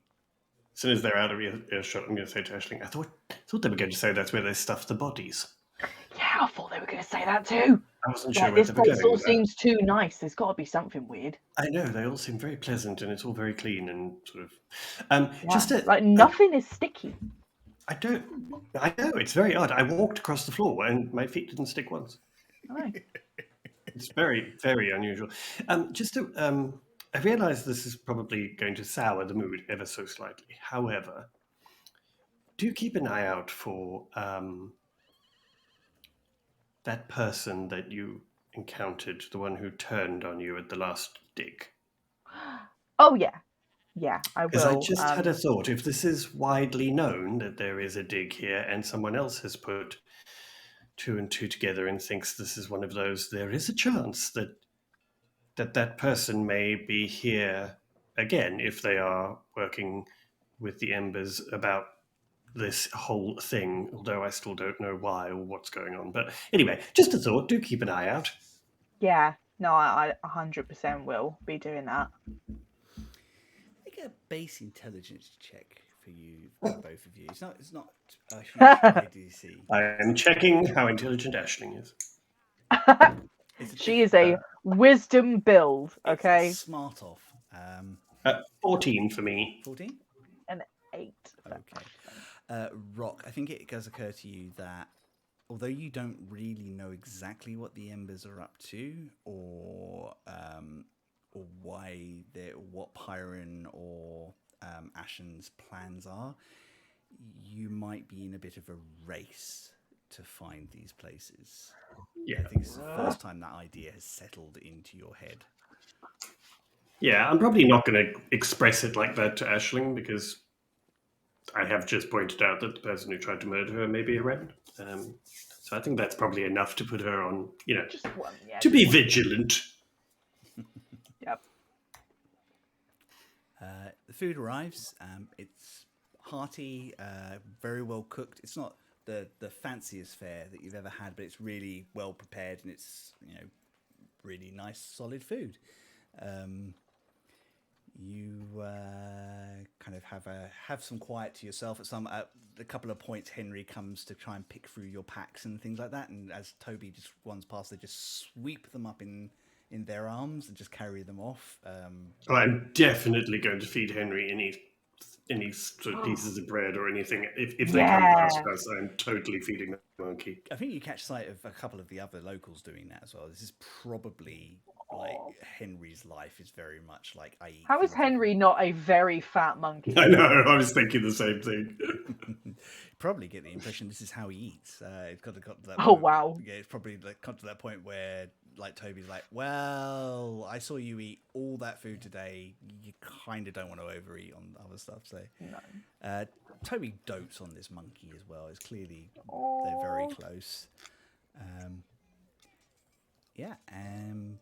The evening. I think I'm being extra nice to Rock this evening. I think I'm just trying to do anything I can to just like reassure and just I don't know, just like being comforting and being extra nice. And every trying time she to tries not... to comfort me or put a hand on my shoulder or anything, Rock just smacks her hand away. I'm not trying to do that. I'm not being all like, no, babe. I'm like, Trying to make you I don't know, laugh. just and- being, just trying to be like a bit light-hearted and not trying to tone down quite how embarrassing I can normally be in public spaces. I think Rock is probably very on edge and annoyed by the whole thing until he's had a couple of glasses of wine, and then sort of just does relax a little bit. No. Yeah, we're crying. Rock we're is an crying. experienced drinker. There's none of that malarkey, but he does eventually relax a little bit. I think, being just here and feeling like we don't have to do anything tonight, and so I think he does. I'm trying to relax a convince little. Rock to like play some like drawing games or something, like some Exquisite Corpse stuff where you fold it and create a weird looking character, because I'm a bit drunk now as well at this point, and I think I'm trying to convince him to play some silly games. Rock's like that. No, I'm not drawing anything. And then as soon as you start drawing, he's like, no, put the arm up higher. Yeah, exactly.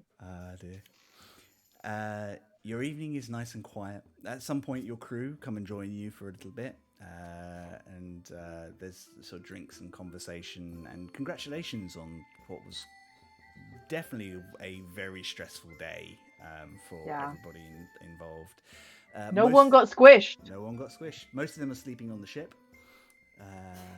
So they kind of wander back after a little while. They do say that they think that they're going to be able to shift some goods, which is really good. They reveal that Artemis actually let slip that there is a merchant trader due tomorrow, so they're hoping that will kind of work in everyone's favor. Pocket money. Good. You're left to your own devices, and I think eventually the two of you just slip to your own room. Mm-hmm. And I think Rock probably just face plants eventually. You're going to stay up for a bit and read or kind of think. I mean, I think Rock is probably still, as soon as he gets back into his room, is probably thinking too much. But, a few glasses of wine, or by now a bottle of wine, he'll eventually just fall asleep. Aisling, you don't sleep. No. You stay up with your notebook, flicking through and writing things and drawing. But can are our bedrooms next to each other? Probably. Yeah, okay. I think so. Can I use prestidigitation or something to make some pretty night lights in Rock's room or something? Just something nice and soothing and cute. I think you actually have to see to be able to do that, unfortunately. Can I spy through the keyhole or something? Yes, you can go out and spy through the keyhole and do it. Really? Okay. Rock is the height of paranoia, and you're going to spy through his keyhole? Yeah. Sure. Stealth check from Aisling. Perception check from... Okay. Dear Theo, it's not my fault if I shoot Aisling in the face. Okay, alright. How about not lights? It'll be because I can make a smell as well, can't I? You can, yes. Yeah. Can it just be Where is this going? lavender? Something calming. Lavender. Well, my perception roll was a 4, so... Yeah. My stealth was a 9. Excellent. You're not stealthy, and No. you're gone. You're Rock's gone. pissed. Yeah, I'm drunk. Yeah, you're happy. You're happy buzzed, Well, and you're that's good. not. We're like- both just a bit pissed, and Rock's too much to notice, and I'm just at the door swaying a little bit, like I can make it smell really nice in there. And you do. Suddenly, Rock, your room starts smelling of lavender. Rock's last thought as he falls asleep is, what the fuck is that smell? And I'm like, my work here is done. And I go to bed feeling very proud of myself. Excellent. Rock. You drift into a deep, deep sleep, and you feel the sort of heaviness of the day kind of fall away from you. And you dream. And you are in a familiar place at the heart of creation. You can see the stars decorating the world and can hear that gentle thrumming sound that is the song that holds your magic together. And you look down, and in your hand is a familiar looking crown. 5 spikes twisted in metal, a large red gem held firmly in your left hand, the crown of the Emperor. From deep elsewhere, a rumble sound in Draconic, an echo, a reverberation that kind of speaks into your very soul. You must take or leave, but this is the burden that will save the world.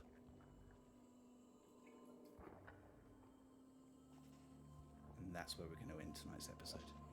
No fucking pressure, Rock. No pressure. Fucking hell! Woo! I Could agree, they just Nikki. This kill was me such a nice, instead? light, cute episode, and then you had to go and do that. Oh my god. Jesus Christ. Dear. What? Thanks, Chris. What? You're Me? welcome. Yes. Oh boy. Okay, great, super. Well, Lovely. good. That is a Okay. perfect place for us to leave it for this week. Is it? It Yeah, is. sure, that's Well, it is great. for me. Yeah. Next week is absolutely, really, really very exciting. Not only will we have the absolutely amazing Theo Blue back with us, Yay! Yay. but we will be joined by a really good friend of ours, the wonderful, wonderful Jay Toolschool will be joining us Yay! for the first of 2 weeks as to help these 3 chuckle fucks find their way through the Excuse. next part of their adventure. Okay, we're perfectly. We are highly tactful and and tactical. tactful, and respectable. Yep. So please join us Yeah. next week as you're going into the forest, guys. Oh, feck it. Oh boy. Welcome to Malwind.